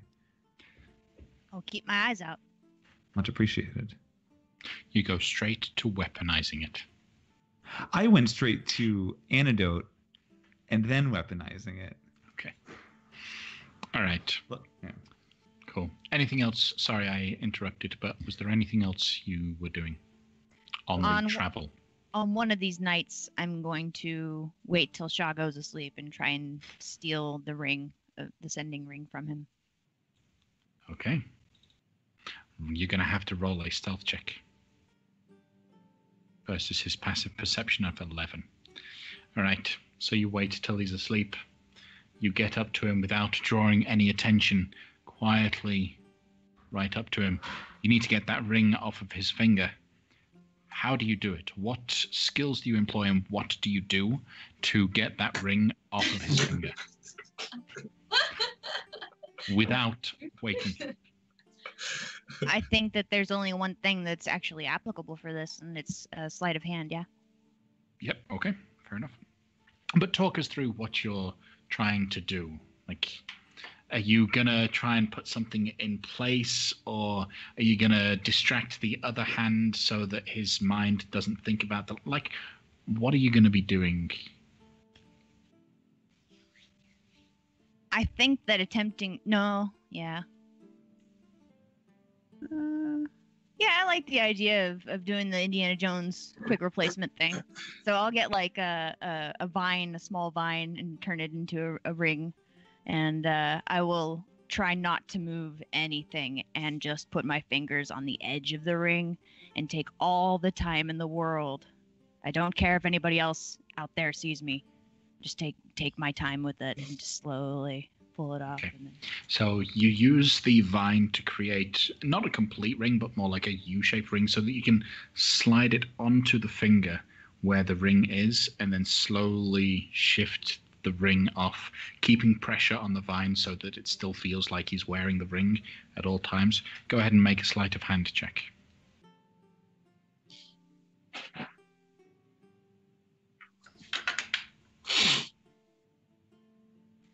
The ring comes off. He doesn't wake. You have the sending stone ring. I'm gonna run back to my bed cot thing and then quickly barrel in there and pretend like I'm asleep, just in case. Do any of us see her run back? So the question is, would you have done it whilst... So at night, obviously, if you're in danger, you're in a dangerous area, someone's going to be taking watch at any one time. Now, there are 7 of you, and only 4 2-hour watches needed. So I'm assuming, if I'm correct, you guys would double up on all but one of the watches. Makes sense. Yeah. None of you are complete elves, are you? No. Only So half. none of... Yeah. Okay. So in which case, during that time, Zola, it's probably her watch. So the question is, who would be on watch with Zola at the time? And that person has a chance to see. Carmen, if you want to do it, or Yeah. I would have gone on watch. Okay. Because I would be watching Zola anyway, so... Okay. So, Carmen, what is your passive perception? Ooh. It is... I believe it's 15, isn't it? 11. Yeah. Oh, 11. 11. Okay. All right. So there would have been a point where she just disappears for a moment. A couple minutes later, she comes back. Her absence is notable, but you didn't really care to follow or see where she had gone. You just noticed, oh, she's gone. Oh, she's back. Okay. Do you question her at all? I do. So, Zola, where'd you go? do not use the IV to wipe your bum. It is rough. Sorry. So Pro tip. You tried to use IV to wipe your right. Don't do it. Find something else. Okay. For the love of God, find something else. Okay. You want to go and rinse your hands in the water in the sea? I did. Oh, okay. Yeah. Promise. This is just a girl, me to you. Don't try it. Okay. All right. Can I do a perception check? See if she's being honest. You can do an insight check. Insight check. Contested by her deception. And you need to equal or beat hers. Okay. Yeah. Like, you guys have talked about what it's like to be a woman in the jungle before. She knows not to use poison ivy. Yeah, exactly. All right. So where were you really? Come on, just us girls.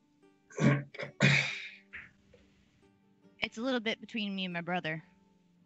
I personally don't feel like you have the right.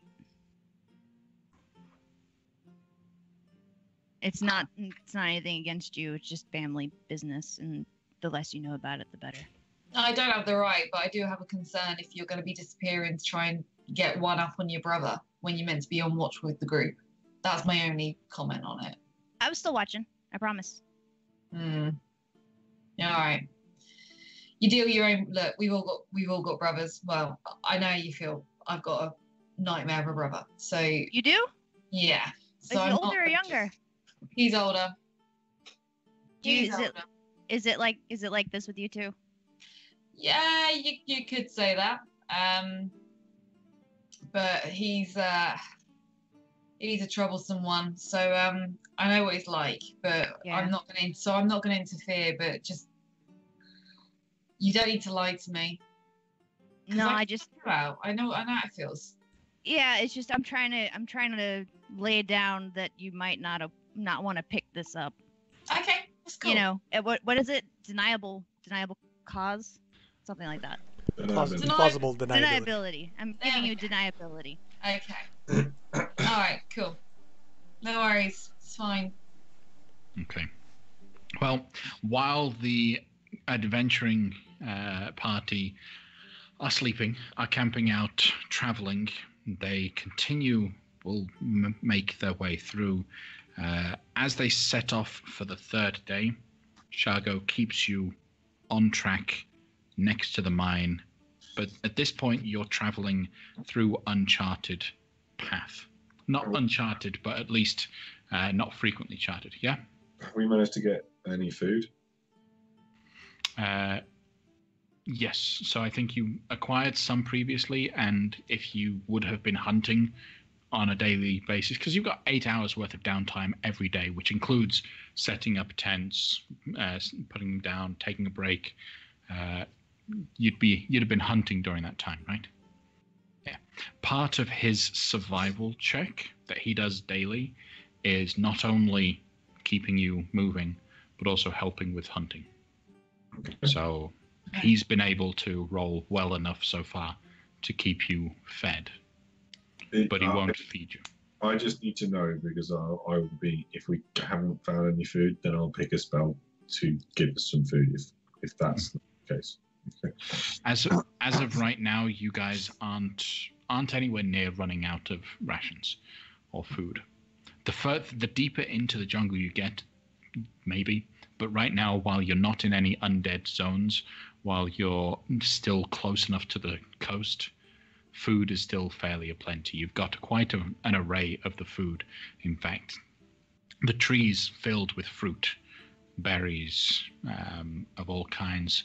You've got small animals, dinosaurs, that you can easily hunt and feast upon, if you would do so.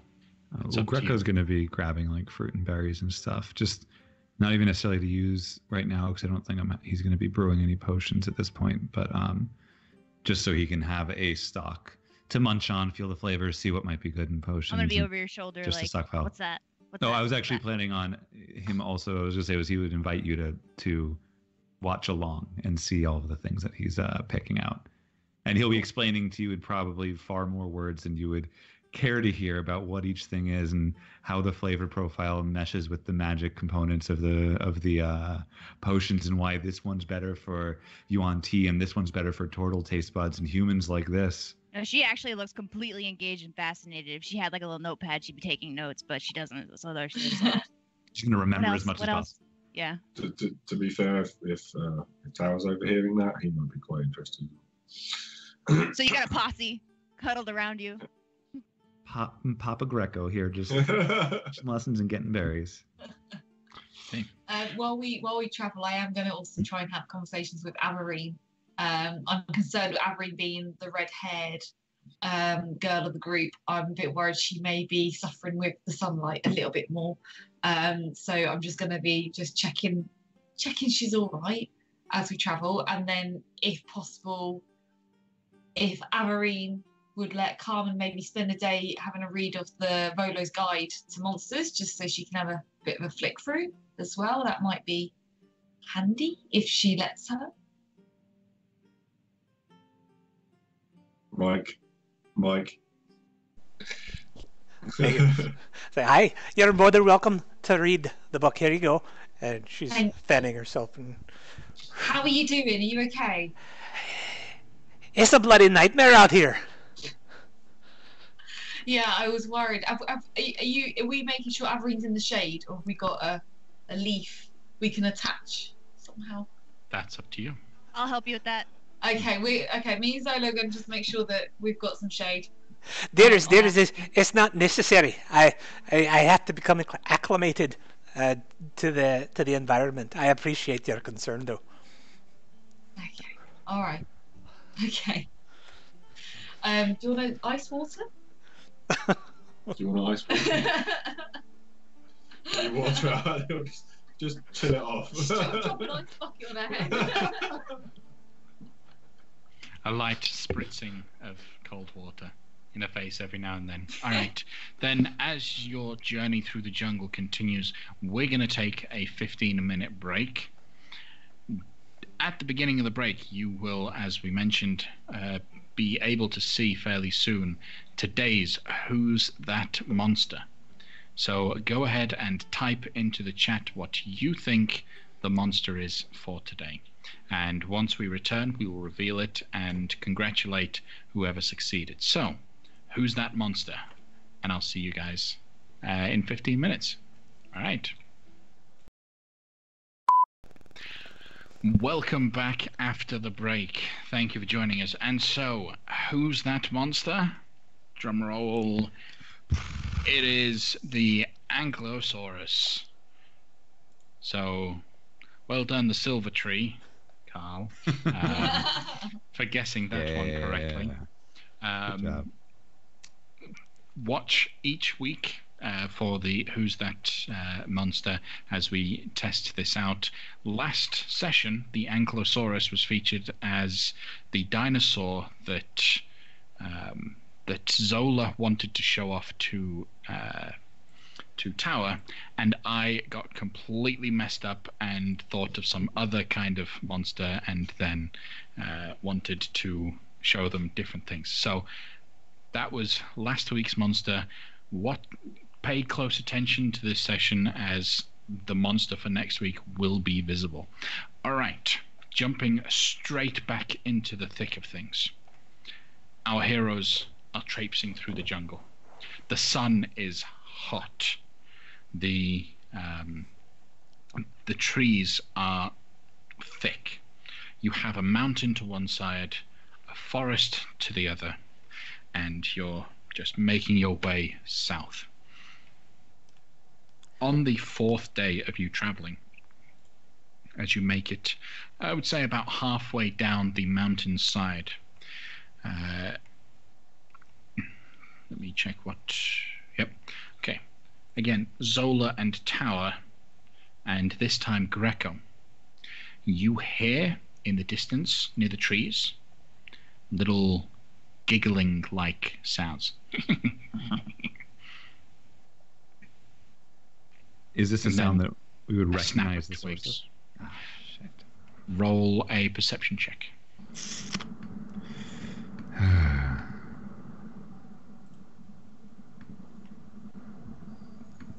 I hope this is not these plants. It doesn't sound like the veggie pygmies that you faced before, but you can't quite tell what it is.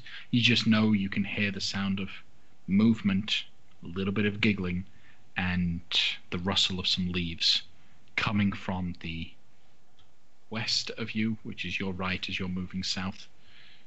What do you guys do? Leap into a tree. But that's where like it's coming from. Up into a tree? Be like, take out my sword and shield to have a defensive posture. I'm gonna ask Shogo.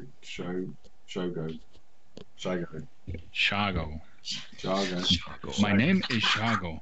Shago. Get it right. If we're going to be together for a couple of months now, get it right. I'm gonna ask him, does he recognize your noise? I hear laughing. Little laughing. Do you not hear this? Laughing? Hmm? What kind of guide are you? I'm gonna breathe in and hide behind the tree, like sideways. I do not hear any laughing. Shago, did the T-Rex surprise your people because you didn't hear it coming? Oh, you're funny. Where is Shago? Where is Shago? He's gone. He is hidden. No, your insult drove him away, Greco. Another one. Yes. Feel the burn of Kellamvor. Okay, so no, it was like you deal with a Tyrannosaurus Rex, and then we'll see who's laughing. All right. And then again, you hear the hee hee. Well, I think some of us already know who's laughing. Have you seen a T-Rex make a bed? I move up here. That is funny. Okay. As you guys are walking down, the sound is coming from the western side of the map. There is a rough line of trees that's before you. In fact, let's draw out a rough line of trees. Let's make it nice and thick.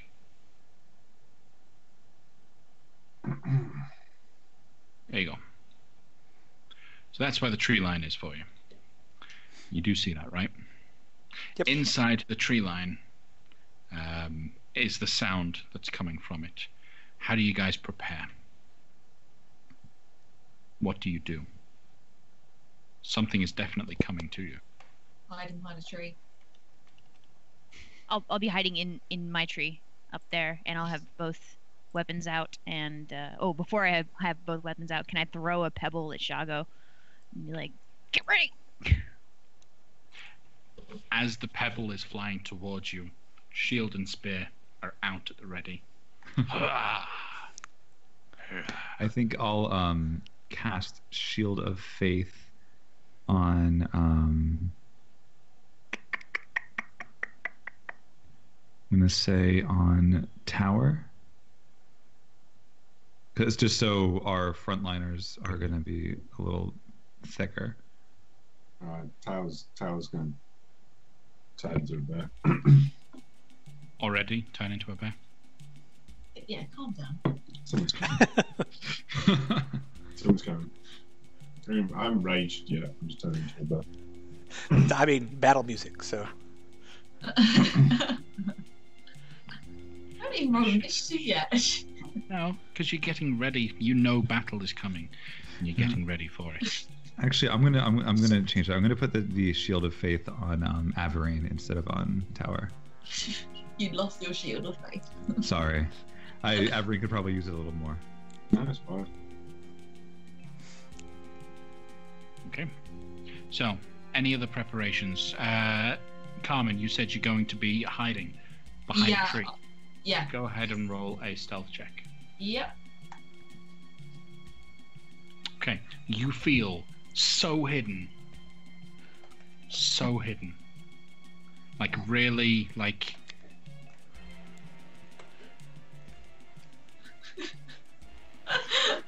Ooh, good importance. Oh, man. Wow. Great. Oh,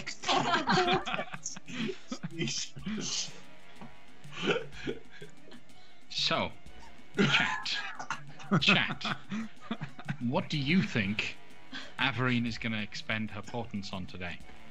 Is she going to give me the natural 20s? Or is she going to use them to give a paladin a ridiculous number of divine smites? Who knows? Alright, so as you guys are preparing for the battle to come, you see a wooden mask appear out of the side of a tree,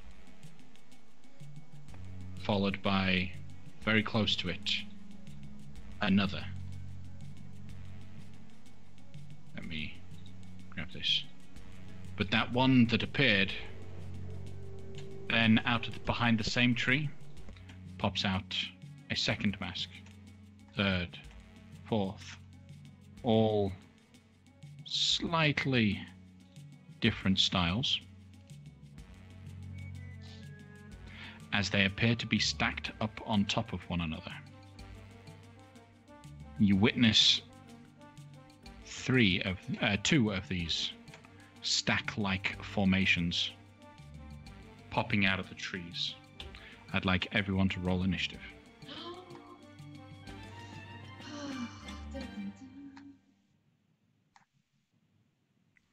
Now, when I say stack, I mean literally one goblin has another goblin on his shoulders. Oh, the goblins. 4 high.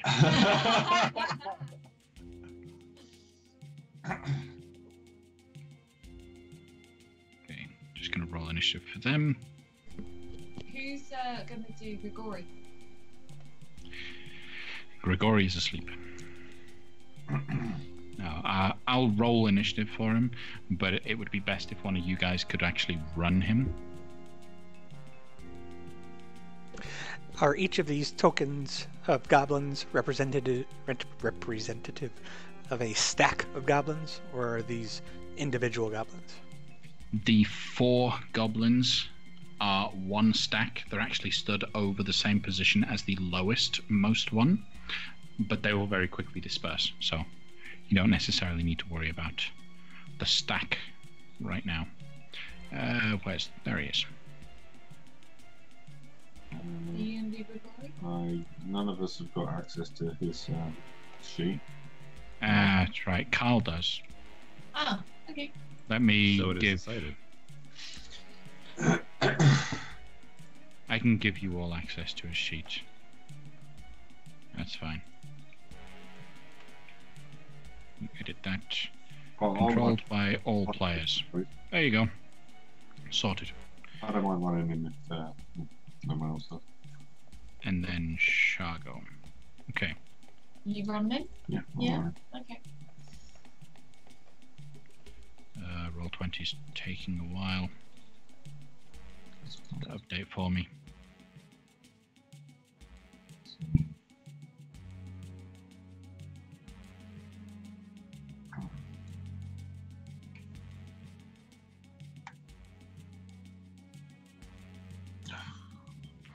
Right.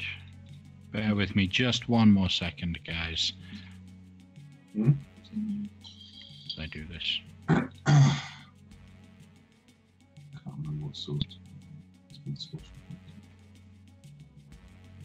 What do the dots mean? Are those the... Oh, they're just... They are okay. representing groups, is all. Got it. Just so that I can remember which group is which, because they will be acting initiatively as a group. Okay, so, top of the round, I believe everyone is in. Averine, do you want your pseudo-dragon? No, thank you.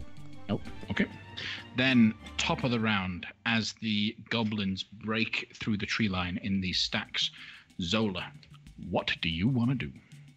Can I stay in the trees and hop across to other boughs of other trees? Or am I going to have to get down and run to a tree and then climb back up?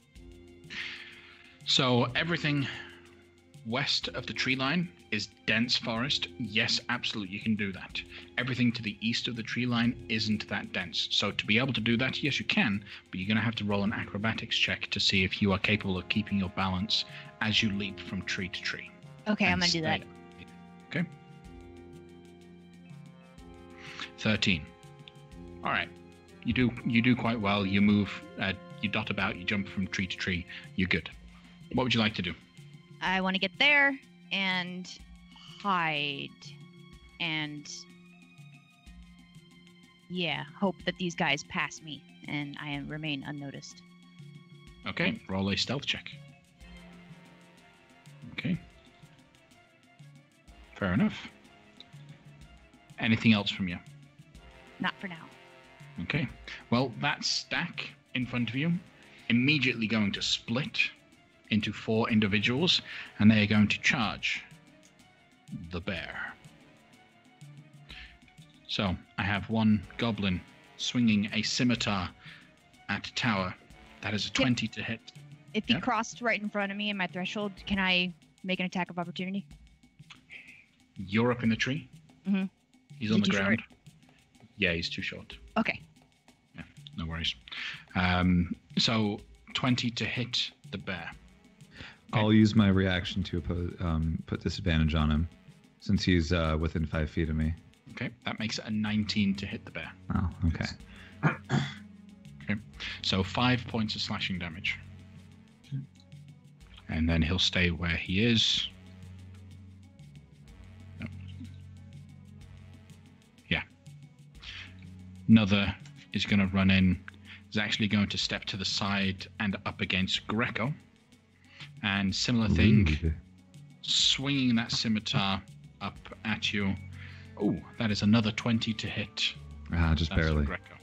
Okay, Yeah. you also take 5 points of slashing damage. Okay. Another goblin will approach Tower. With the scimitar, that is going to be a 12 to hit, so I think that misses. That misses. Yep. Right. And then the last one will move up to also attack the bear at a 17 to hit. Yes. For 5 points of slashing damage, as they scream in Goblin at you all. Do any of you speak Goblin? Averine does. Okay, All Averine, right. you understand, not only because you're fairly well versed with this area, that these are Bateri goblins. In fact, pretty much every goblin within Chult is considered a Bateri, or a member of the Bateri tribe. They are basically just chanting to one another about the Bateri. The Bateri gonna get you, the Bateri gonna kill you, all of that kind of thing, as they're running about doing all of this. The goblin boss runs for Shago, waving the scimitar in hand. He's going to make 2 attacks. The second one will be at disadvantage, as his swinging throws him off balance a little bit. 12 for the first attack is going to miss Shago. The second attack as an 18 will hit, but Shago is going to use his reaction to parry, and it misses. Okay, Tower, what would you like to do? Haven't taken damage. He's gonna rage. Okay. Massive roar. He's gonna rear up. On the first, he's going to attack the goblin that hit him. So he's going to do the first goblin that hit him is going to be that one. Okay. He's going to bite down with this morning attack.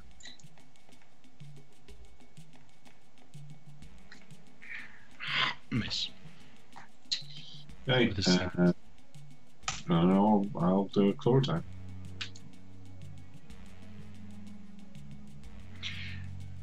Still, these goblins, maybe they're a bit too nimble, too quick. Misses. Okay. Gregory, Welcome back. are you at your desk or are you driving? No. Sorry, I didn't hear that. What? Are you at your desk or are you driving? I am at my desk. I've learned my lesson. Yes! Yay! Good. Don't D&D and drive, kids. Okay, I didn't have to run your sorcerer. That's being better. All right. You're coming up soon, so Right. you're under attack. Goblins wearing Have wooden I- masks. Have I expended any of my spell slots yet? All of them. Oh, I am. I'm going to attack with my bare hands. Actually, Tower has that covered right now. So, anything else from you, Tower? That's what we're going to do. Okay. Greco. All right, I am going to just reel at this. The goblin that attacked me. Stab at him with my longsword and hope for the best. That'll hit. Great. Oh, that did not roll damage. So So, in the actual chat bar, you can click the word longsword in the roll that you produced. oh, because I never used weapons last time, so there we go. You can either set it up to automatically roll or do it like that. With your longsword, one quick jab, the goblin quickly becomes shish goblin? Shish kebab? Shishka goblin. Yeah. Shishka goblin, as the goblin is dead and impaled on the end of your blade. I'm gonna You shake might him have to shake it off. Yeah, there we go. Woo! And That is one goblin down. all right. Anything else, Greco? Well, you know, just because Greco feels a little bad about last time. Does he know anything about these goblins? Like, would he know if they have any regenerative capabilities that would reactivate if he were to keep them from totally dying? Roll a history check. You are native to Chult, so there's a chance, Possible. but you're native to the snout of Yeah. area, so they're goblins. I mean, normal goblins don't. That much you know. Normal goblins don't regenerate, but you're not too sure if these are normal. Right. Well, he's going to, until he finds otherwise, he will use his bonus action to stabilize it with Spare the Dying, so it doesn't die, and it just lies there. Well, no, he'll wait until after the battle's over, actually. So I'm just going to stay put. Oh, no, I'm not going to stay put. I'm going to move so I can protect some of the squishies down here. So I'm just going to step here, and I might take an opportunity attack from that, but that's fine. Yes, you will. He will use his reaction to attack you. Over here, actually. So I'm on both of them. And that is a 20 to hit you. What's the point of this high AC if they keep eating it? Jeez, dude. All right, yeah, what's the damage? This time it'll be 8 slashing damage. Jiminy Christmas. All right. Second wind, what kind of move action is that? Because I still have a bonus. That is a bonus action. I'm going to do that now. It's a D10? D10 plus your fighter level. Great. Did we set up an automatic macro for you? No, I'll just roll it right here. Okay, if not, I'll add that later for you. So it's 8 that I heal back, so I take the damage back from that. Okay. Anything else, Greco? That's all. Okay, Gregory. Do any of these people look more important than the others? And what's the big black line? So the big black line is the tree line that they broke out of. Right. Out of all of them, you can see a group of goblins with blue dots. That was one stack. You have the group of goblins that are still in a stack. They have the red dots. And by stack, I mean one goblin is sat on the shoulders of another with his feet wrapped underneath the shoulders, and 4 of them stacked on top of one another. As they stepped out of the trees, they're all wearing wooden masks, but the one creature that is by himself, that is going toe-to-toe with Shargo, is wearing a bigger mask than the rest. He looks more important than the others. I am going to point at him, and a dark, ominous voice is going to boom out and say, "Cower." That is command. Okay. He needs to roll a wisdom saving throw. What is the save for that? 15. 15, okay. I think, yeah, wisdom 15. He rolls a 16. Well, then that doesn't bother him that much, does it?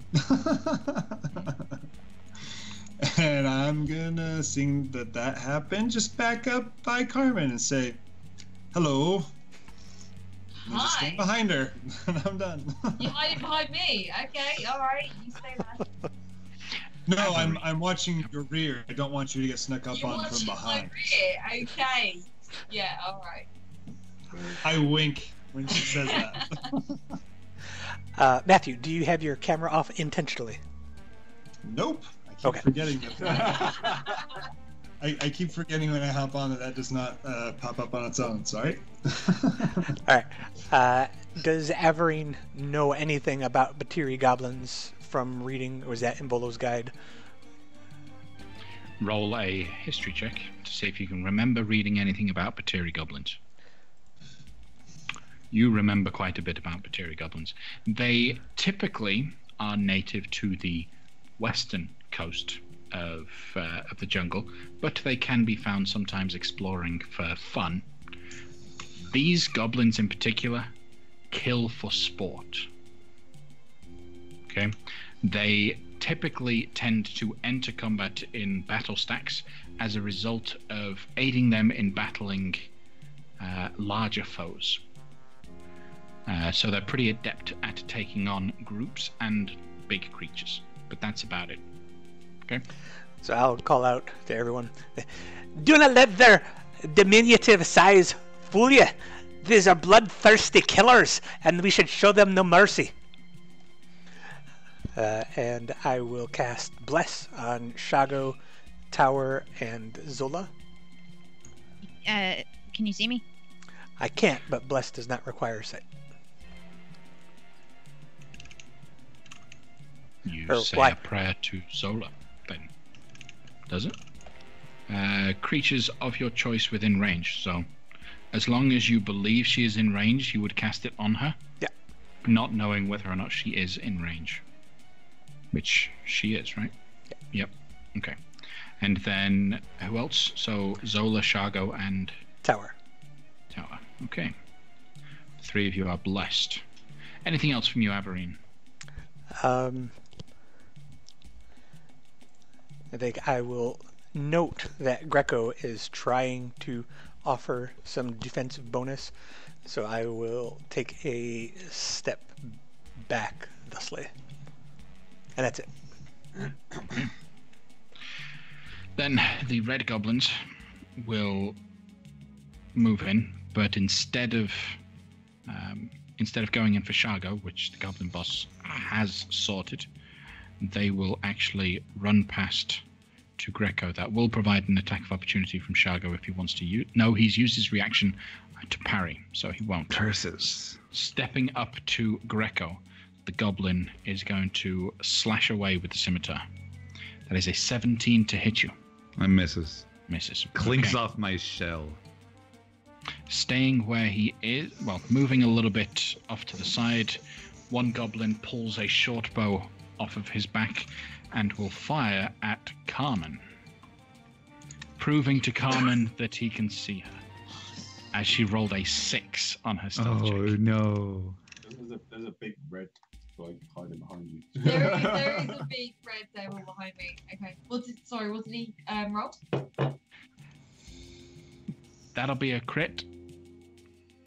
Oh. So, first crit of the night will be 13 points of piercing damage. As the arrow embeds itself into your shoulder, confirming to you that you haven't successfully stealthed. Okay.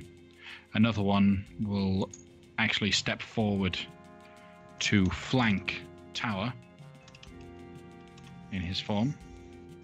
With the scimitar at advantage now, that is 19 to hit. Hit. So 6 points of slashing damage on that one. And the last goblin... Is that halved? Or is that... Halved down to 3 for you. Will actually move up past and get to Greco. To attack Greco one more time. With the scimitar, that is a 22 to hit. That does in fact hit, yes. For another 3 points of slashing damage. That's not too bad. Okay. Shargo. With spear in one hand, shield in the other, he is going to shield bash the goblin boss. Unfortunately, that's going to miss. And then he's going to jab away at the goblin boss twice. So 14 will miss. 18 will hit for 12 points of piercing damage as he stabs away. Laughing as he does so. Carmen, what would you like to do? I am going to give some inspiration to Tower, because he's pretty surrounded at the moment. And I'm going to sing to him, "You can do it, put your back into it, but you can do it, put your bear into it." Woo! And throw some inspiration.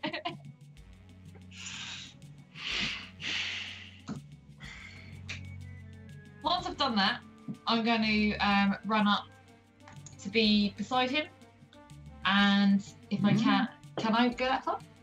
It's less than 30 feet. Okay, you want? It's in. Yeah, I'm going to make an attack on this guy here. Okay. Come on. All right.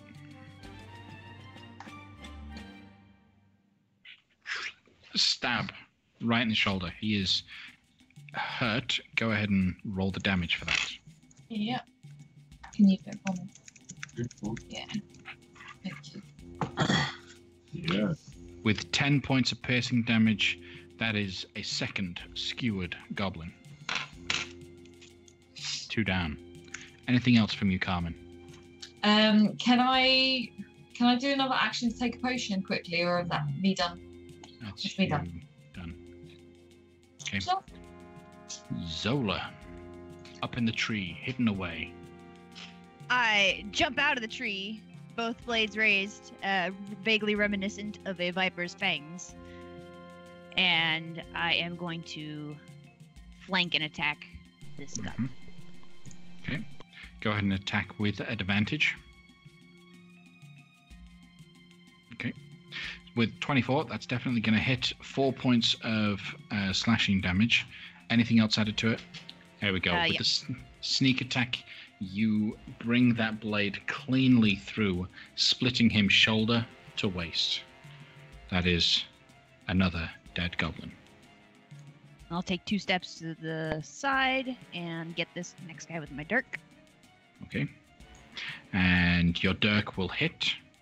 And that is an entire stack finished. I am going to now use my fancy... Or actually, I don't need to use the fancy footwork. I just need to move. Okay. I'll go here.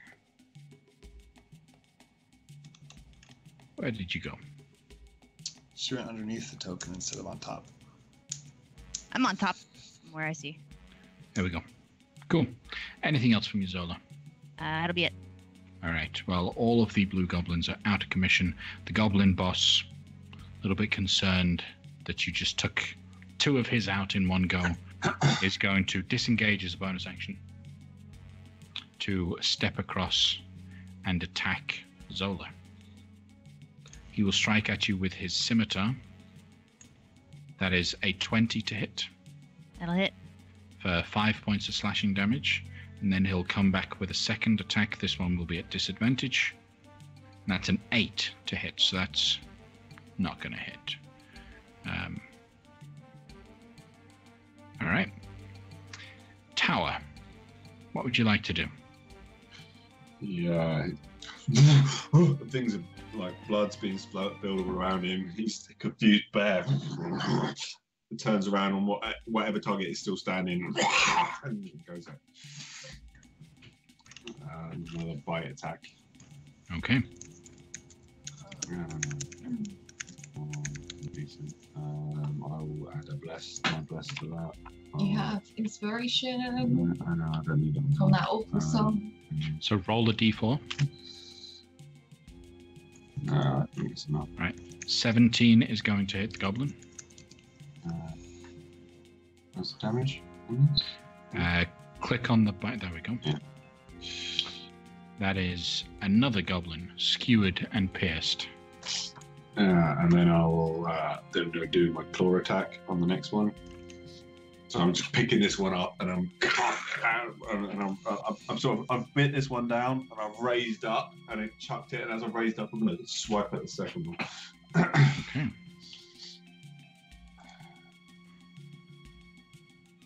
Okay, now I'm going to use my inspiration and my roll 1d6.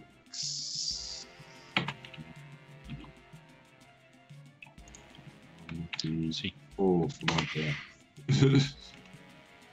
I think Totals out to 13. That's going to miss. Okay, fair enough. Who is he attacking? Goblin. You have advantage with Greco. Ah, Oh, that's true. true. So 20 is going to hit. Cool. Or 26, rather. 14 points of slashing damage will finish off that goblin. Okay. Making quick work of him. I am then going to use Firbolg as a bonus action. I'm going to use the Firbolg trait Hidden Step to turn invisible until the start of my next turn. Okay. And I'm going to move in behind the. I'm going to move in behind that one. Okay. Then, in which case, I have something just for that.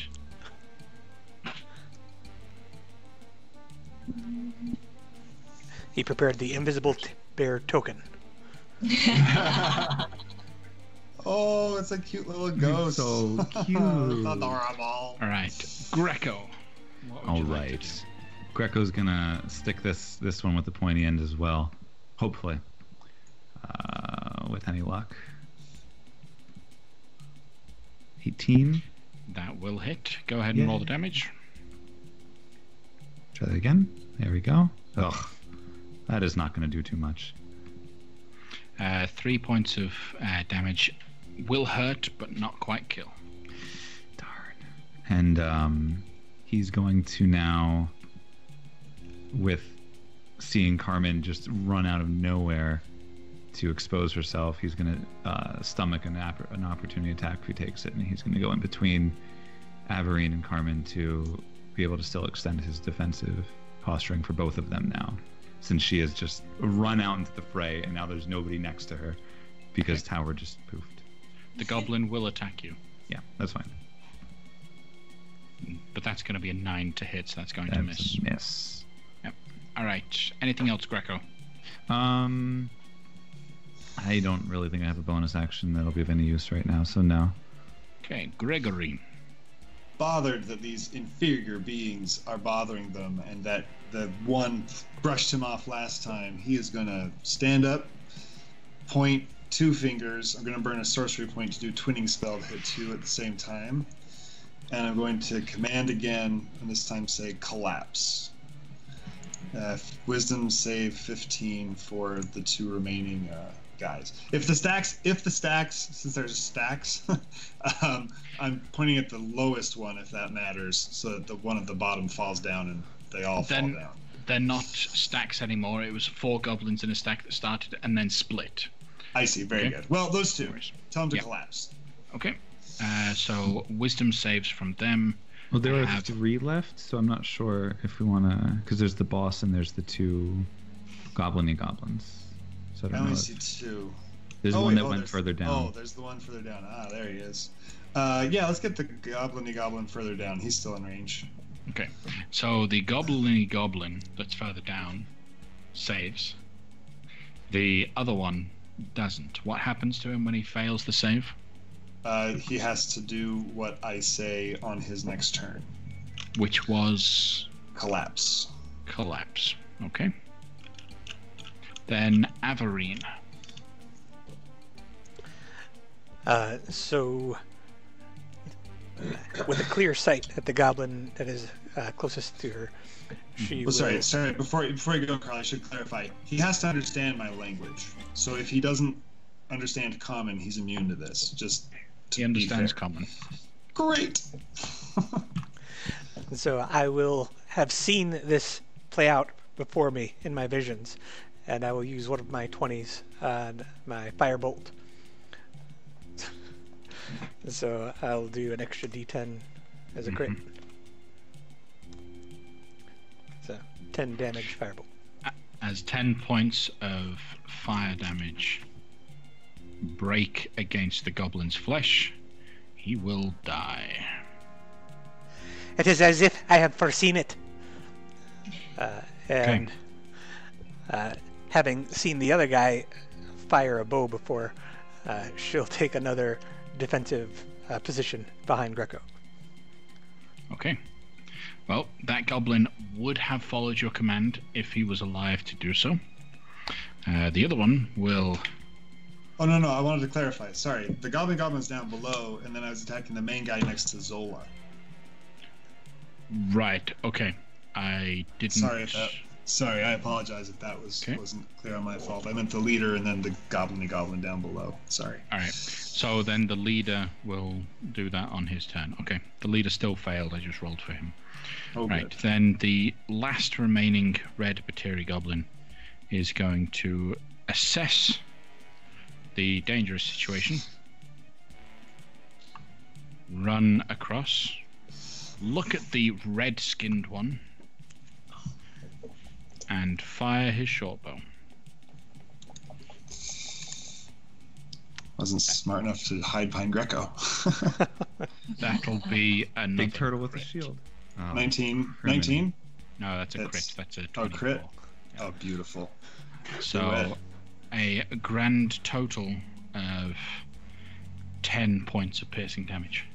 Are we rolling the fun deck of crits in this campaign? I didn't add it. So if we want to for next time we can, but I didn't add it as of yet. Group preference. I think it's fun, but we are playing a fairly deadly campaign. Yeah, that's right. I'll defer to the DM on that one. It's fine. Yep. All right. Let's go to these push. So that goblin is done with his turn. Next up is Shargo, who will run up to support his sister. How dare you attack her? At which point he will just make 3 spear attacks at the goblin. He would have attempted to gain a flanking bonus. Unfortunately, as he steps to it, if I understand it correctly, there is an invisible force that he just hits against. Yeah. Shocked a little bit.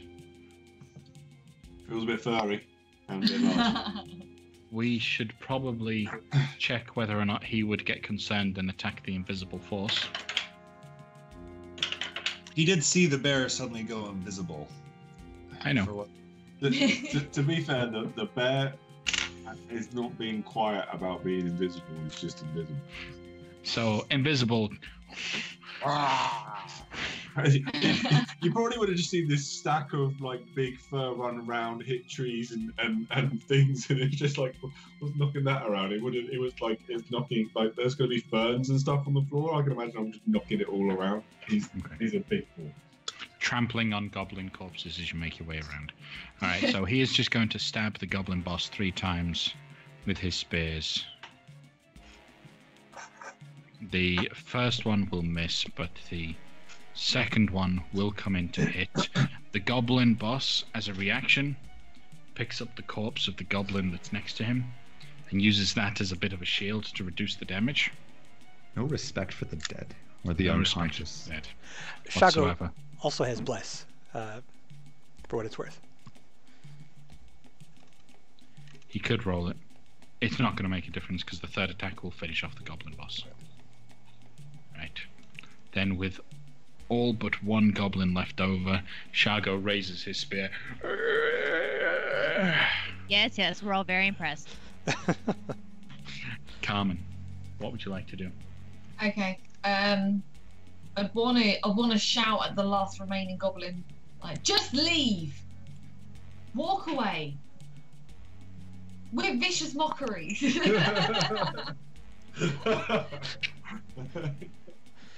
Okay. Yes. So, the last goblin not gonna survive. has to roll a wisdom save, which he rolls a 1. So how much damage does he take?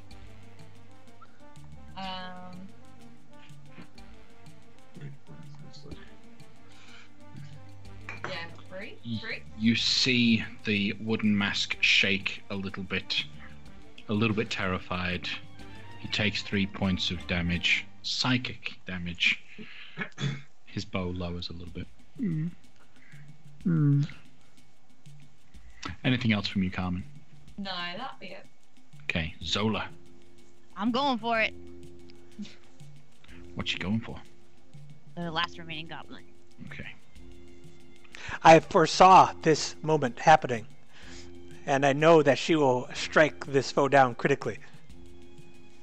Okay. With you foreseeing this, perhaps you can explain to us how she kills. He's got 2 hit points. He's going to die. I remember seeing Zola mocking her older brother, and then just fleeing in the other direction, and lunging forward with her saber? With her saber, two-handed, indelicately, and plunging it in past the wooden mask and into the chest of the tiny goblin. So, yes, you absolutely got the crit. So you absolutely did. I do like, though, that you naturally rolled a natural 1, though. So, slight tweak to that. So you come in, you launch in with this incredible strike. The sword misses, but the elbow cracks through the wood. You fall on top of the thing, crushing the goblin underneath you. And through some twist and mess, you stand back up with the mask over your face. You're now wearing the goblin mask. All right, with the last of the goblins defeated. I was still raging, and you didn't see that. Yes, Davides. Yes, he did. Yes, he did. All right. Need to sleep. Don't do that. So, with a mass of goblin bodies around you, what do you want to do? Well, Greco would like to compile them together and do some kind of like a burial rite. Will you please get this arrow out of my chest first, please? Excuse me. There are dead and dying here that need pull it tending out. to. I had to pull my Yeah, one. I can Are you pull pulling it for out? you. I can pull it out. You If you would like. Just somebody take care of it. I'm gonna go stand on him. Are you This gonna is not- let Shargo do it? Not Shago. What is I'm wrong? gonna walk over, stand on him, put him on the floor, stand on him, and This does not seem to be Rigora, you must learn to take damage and take the wounds of battle if you're going to explore these I jungles. seem Yeah, to you recall must- the last time we fought a bunch of little men, I was the only one that got hurt. What? Like the only one learning how to take damage in this whole group. Pretty sure I did more. Well, while they're doing this, can Tower sniff around the bodies to see if he can smell anything unusual or anything? Okay. Go ahead and roll a perception check. I get advantage on this because of the bears thing. 18. Sniffing around, you are immediately hit by the stench of blood and excrement that would have been spilled as they had fallen. Mixing in with the whole scenario, your senses are just flared up with this. They don't seem strange. You've seen goblins before. The smell, the senses seem to indicate that they are a different kind of goblin, but they're still just standard, so nothing special about them. I'm just kind of I was also trying to smell if they've got anything unusual on them. Any No. Yeah. No, nothing unusual on them. Anything else you guys would be doing? Just burying, shoveling. We got their heads, right? We need the Well, ghouls' heads. You don't need heads Ghouls, of not goblins. Excuse me. Yeah. And I'm gonna like tastefully decorate the area with their masks. Speaking of which, how many cool masks are there? I'm keeping mine. Each goblin has an individual mask of a different kind of creature. What kind of creature is the one that I got? You're wearing one with a face that looks like a warthog. I still like it. Yeah, it's got little ivory tusks that are actually made out of ivory that have been slotted in place onto the wooden structure on it. Are there any other such valuables in the other masks? The other masks, you do have one that looks like a tiger, but it's just painted. There's nothing specifically. Can I ask a Yeah. technical question? How strong do these masks look, and how big are they? Would they be able to be tied together into some sort of loose wearing body armor? They can be tied together. Whether or not they'll make any difference to your AC is another matter. I would say these things would consider themselves as armor to mess with your unarmored defense, but give no benefits to you. They'd be so small, all tied together. I mean, if these covered a goblin's face, even 9 of them. Little bitty. It's basically just like totem pole images of different animals and creatures that they have been used. The fact that every single goblin has a slight difference in the creature that they have portrayed tells you, and Averine would know this from remembering the book and so on, that the mask is a Batiri goblin's identity. They refer to each other by the animal that is present on the mask. What animals are there? So you have a couple tigers. You have so 2 tigers, 3 that look like various different kinds of wolf. You have 1 warthog, which is the one that Zola got. You have one that is it's kind of like an eagle. Then there should be 2 more. The goblin boss is wearing one that looks like a lion's head. It's even got little bits of tuft of feather and fur around the outside. And the last one looks like a bear's face. I'd like to pick up the bear one. Okay. Looks like a smaller version of your own. Yeah. Currently, because you're still in bear form right now, right? No, I'm going to come out of bear form now. Okay. I've dropped my rage. Calm down a bit. I might just pick up that. And I don't know, because it symbolises what I tend to turn into. So he's appreciating the woodwork for the carving. He's a fairly detailed, good crafted things from like what he's done. Mm-hmm. So yeah, I'll keep that.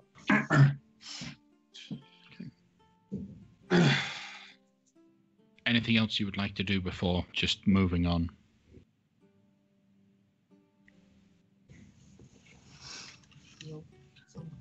So yeah. Has anyone ever ate goblin? No. I'll see that Carmen has an arrow wound, and I will give her a healing word. Say, dear, you have to take care of yourself. I will. Thank you, Averine. Sorry. Thank you. And actually, I'll go up to Zola and just arrow lay buddies. hands on, heal wounds or cure wounds on Zola. Thank you. Okay. Mm-hmm. Not Carmen. Shago will stroll over to Averine, put his arm around her, or at least go to. Are you okay? Are you? That was quite a battle. Are you okay, little one? Are you talking to me? Yes, I'm just making sure that you are fine. That you've not been shaken up at all. I push him away. Okay. Mind your hands. Zola's my friend, so for that I'll not burn you, but you'll respect boundaries. Okay, sorry. Just worried about my friends. Hey, Shago. Yes. Check it out. The goblins know what you look like. They made a mask of you.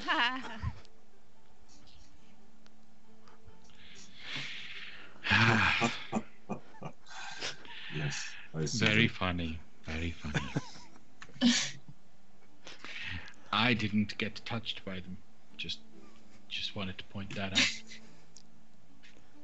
Probably because you weren't the biggest threat. Exactly. Oh snap! Yes. I'll get you back. I got hit plenty of times. Well, you were literally the biggest target. Yes. You'll have to show me how you do that one time. Like I this. would. And you use your second wild shape. No, you don't. Yeah. Okay. The moment you shift into bear form, he's going to try to grapple you. What Okay. a doofus. So he's going to roll. Oh, he's got a +10 on athletics and he rolls a 14. Go ahead and roll either athletics or acrobatics to contest in bear form. This is going to be hilarious. Come on, please let there be a rodeo. Oh, that's a bad roll. That was a really bad roll. Too bad the moment portents were you used up already. shift as you're kind of still in the motion of shifting, he starts to run, leaps, grabs hold of the fur behind the back of your neck, and he sits right on top, spear in the air. Whoa. Zola, he's going to stay on top. Your brother, he's awfully familiar, isn't he? He's special. Can I try a reverse pin him now? Can I come back down? Yes, you can. Go ahead and use an athletics check. I hear he was actually raised by monkeys. Come on. Good roll. No. Okay. You shift just right and then jump back, knocking him down, and you will pin him. He starts laughing his head off. I'm gonna get my big fat tongue and I'm gonna lick his face. Well,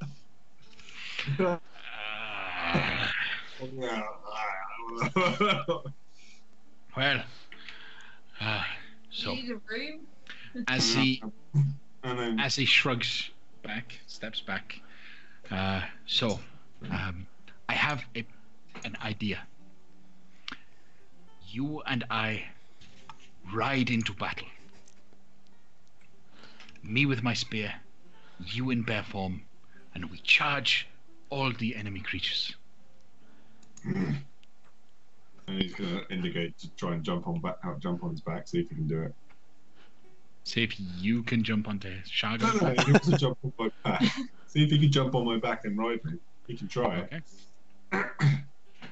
You rolled a 21 to try and grapple you back.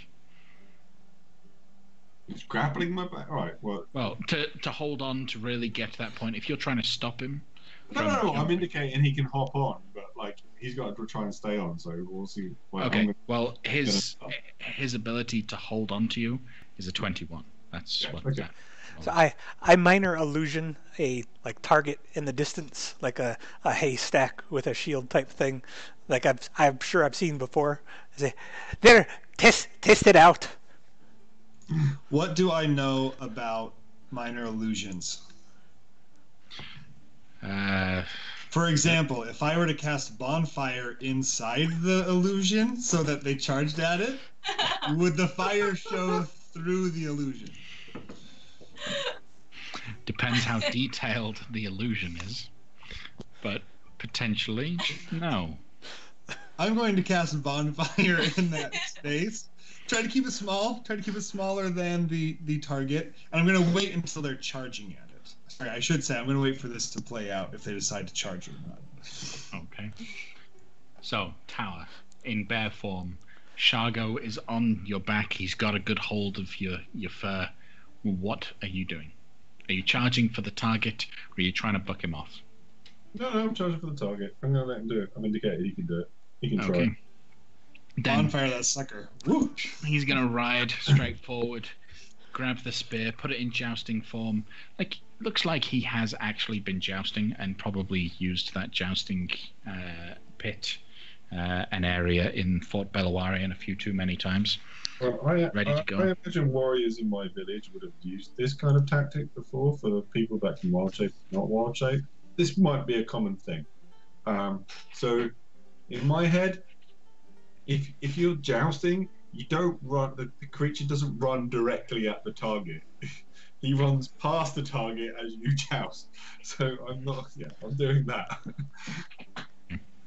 All right. So, and then Grigori creates a bonfire on the ground that you can see within range. Until the spell ends, the magic bonfire fills a 5-foot cube. Any creature in the bonfire space when you cast the spell must succeed on a dex save. A creature must also make the saving throw when it moves into the bonfire space for the first time on a turn or end its turn there. Okay, so because you're not necessarily going to be going for the actual target, but Shargo will be trying to hit the target. Well, and the bonfire ignites flammable objects that aren't being... Well, I guess Warner carried. Okay, he's carrying the staff. I wanted to light his lance on fire. We're going to say that Tower doesn't have to worry about this, but Shargo does. As he's leaning in, ready for the attack, Shargo needs to roll a dex save, which he manages to succeed. but comes out a little bit singed.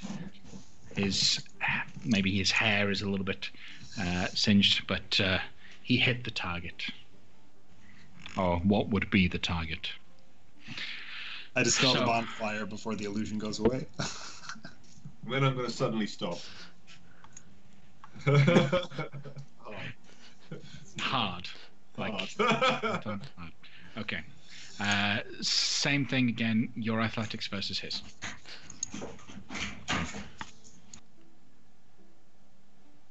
Oh. Unfortunately, I knew I was going to do that. if anything, it would have given him disadvantage, and he still would have won. He gets knocked forward a little bit, but he rights himself. After a moment, he will jump back off, patch on the behind. That was good. That was good. Very well. So, if you ever wanted to be, you could engage in mounted combat as the mount. Just FYI. Cool.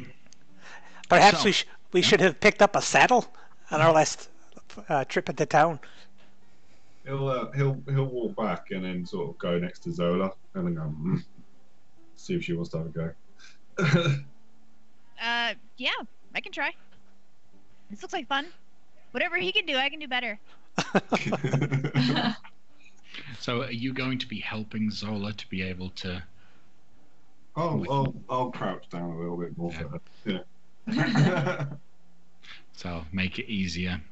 Similar sort of thing. Well, in this case, you're not really trying to force her off.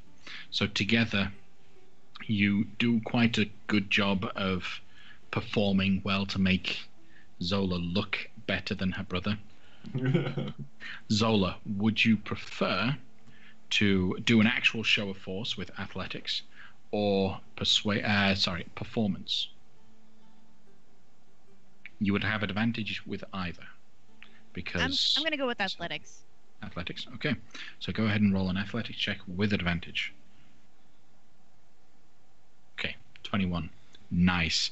You immediately jump straight onto it, and your comfort on top of Tower is a lot better than Shargo's was straight away. So immediately you're up on 2 feet. You're practically surfing on his back for a moment. Yeah, in the way that I got a dual wield. I'm holding on to him with my thighs, primarily, no hands. But you do show off, and your brother claps. Very well. Come on down. Let's calm down.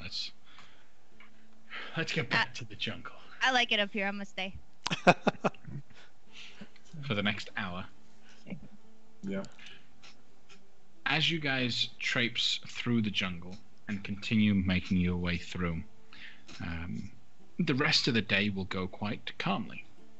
No ill effects whatsoever. And in fact, on this day, the sky is starting to cloud over a little bit. The sun's rays are calming down. Not too dangerous in terms of its heat. But obviously you guys need to camp out. You need to rest. So when you rest, who will be taking the first watch? Shago, is it a problem if we have a fire? Is there danger there, or is that all right? I do not think it will be too much of a danger here. While we are outside the greater zones of the jungle, we should be safe. As long as we keep watch. Do we need a fire? Fire does scare most beasts. It's worth questioning how many of you can see in the dark. Oh. Oh, I can't see in the dark. I believe it is literally just Zola that is capable of. You can? Yeah? Dark vision, yeah.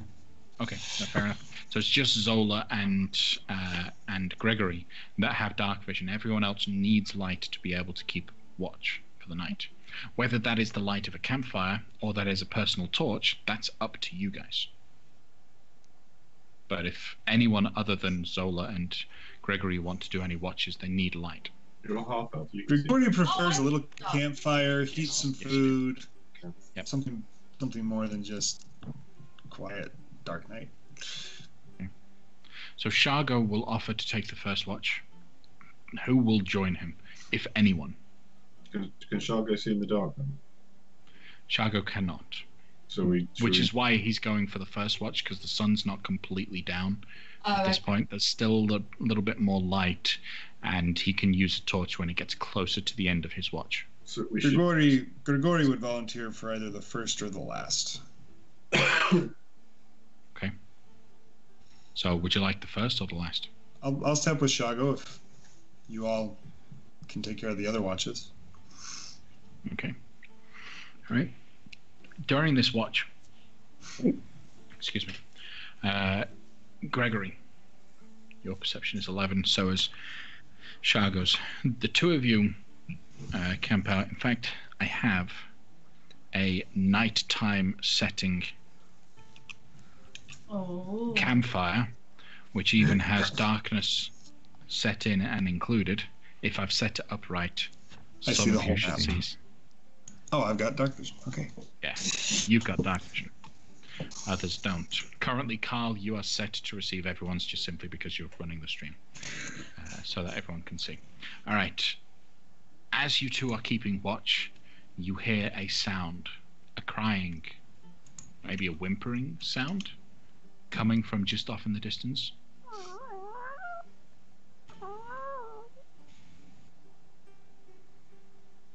Shargo is looking around a little bit confused. Was that you? No, that sounded like some creature in the forest. It sounds hurt. Should we investigate? We creatures die. It's the nature of life. Yes, but if it is crying like that, should we not take care of it? Would a crying creature attract more danger? I think so. Yes, it would. Well, then you should go kill it. I'll wait here. Okay. Shargo will disappear.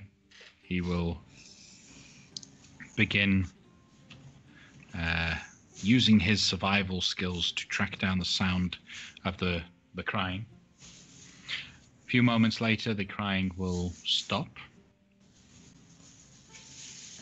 Shargo doesn't return straight away. About 20 minutes later, Shargo will eventually return to the campsite with a bundle in his arms. Oh, Shargo, that had better be like something you caught to eat for dinner. A baby would look really cute on a giant turtle's back, just saying. Are we asleep? We're asleep. Everyone else is asleep, but Shargo will approach Zola in her tent or camped out on the bedroll or wherever she is, and just give her a little bit of a nudge. No, let her sleep. What do you got there? What do you have there? He'll open up the bundle of cloth, and you'll see a tiny little dinosaur baby. Yes.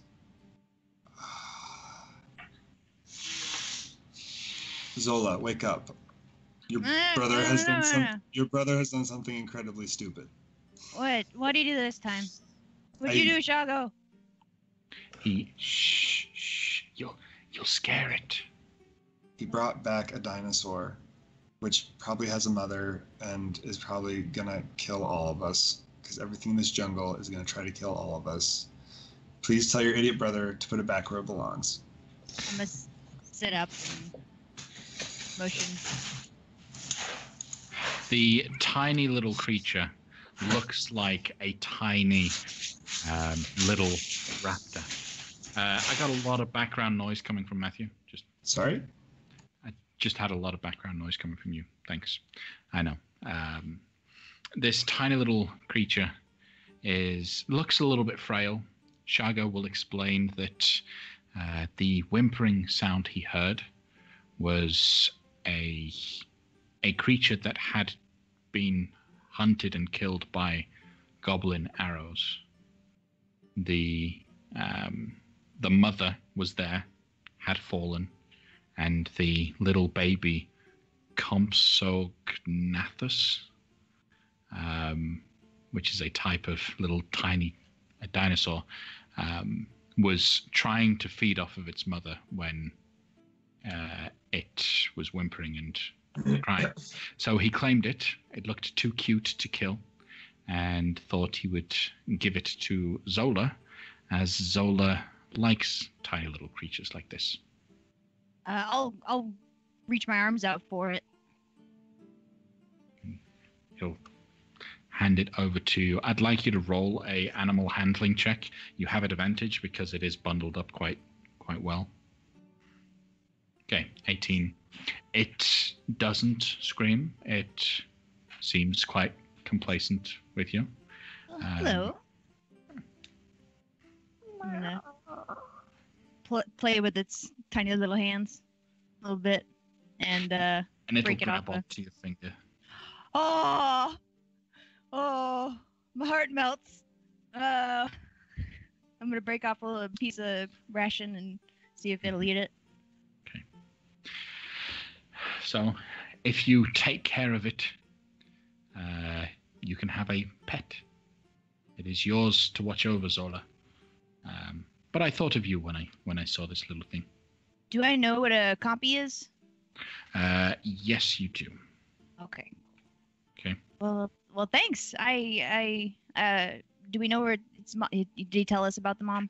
Yes, he told you about the mother. He mentioned that seeing it in the frail state that it was in reminded him of the day he and his mother picked you up. Oh no! Oh. And that's why he thought it was cute and thought you should have it. Oh my goodness! I will never let you go. I will never let you die. In the middle of this expression, Grigori just rolls his eyes and is going to walk over to keep watch, where he doesn't have to be imbued with this spectacle. Okay. Well, the rest of the night will go by without any sort of disturbances or ill effects. Everyone rests completely, gaining the benefits of a full long rest, spell slots back up to max, hit points at maximum, and Zola, depending on how much of the night you would have spent playing with the animal, you may or may not have gained the benefits of a long rest. Would you have gone to sleep? Probably, yeah. I probably need sleep too. Cool. So you also gain those benefits. When we wake up, though, I want to nudge Greco and say, hope you don't find this offensive. I understand you're kind of a reptilian person creature yourself. Do you think you could tell me whether or not this is a boy or a girl? Give me one moment, and I guess that would be nature. Could I medicine that? Would I be able to roll a knowledge of medicine to figure that out? Yeah, go with the medicine. It's anatomy of reptilian creatures. That makes sense to me. There you go. What did you roll? 14. Okay. You would know that this is a little female, Compsognathus. Well, it looks like we have a little girl on our hands. Oh my goodness. Keep her safe. I love her. What will you name her? I don't know. I gotta think about it. All right. It's Well, gotta when be the name good. comes to you, it will come. With that, as we bring up the idea of a name, this is where we would like to involve the community. So the plan is, I believe, if I remember correctly, because Casey and I discussed this previously, we would like those of you watching to suggest names. We will look through the suggestions, whether it be through the chat here or on Twitter. Send us at Crituitous RP. Send us your names. We will pick our 5 favorite, set up a Twitter poll, and from that, that's what we said we would do, right? I think, if I remember rightly. Basically. Yeah, basically, you guys, not Compy McCompface. You guys can help us pick and come up with the name for the little Compsognathus. So, with that, you guys wake up the day is dawning and you continue moving through the jungle further and further towards your goal of reaching Mesro. We will end the session here tonight. Thank you very much, everyone, for joining us tonight. If you liked what you saw, please join us next week and invite your friends to also do so. Follow us, like us, support us by either subscribing or supporting through our Patreon, as that really helps us to keep our campaigns running and keep everything fun. You can follow us on Twitter at Crituitous RP. I'm at Teo the DM, and you can follow our Tumblr, crituitousrp.tumblr.com. Thank you very much, and have a good night.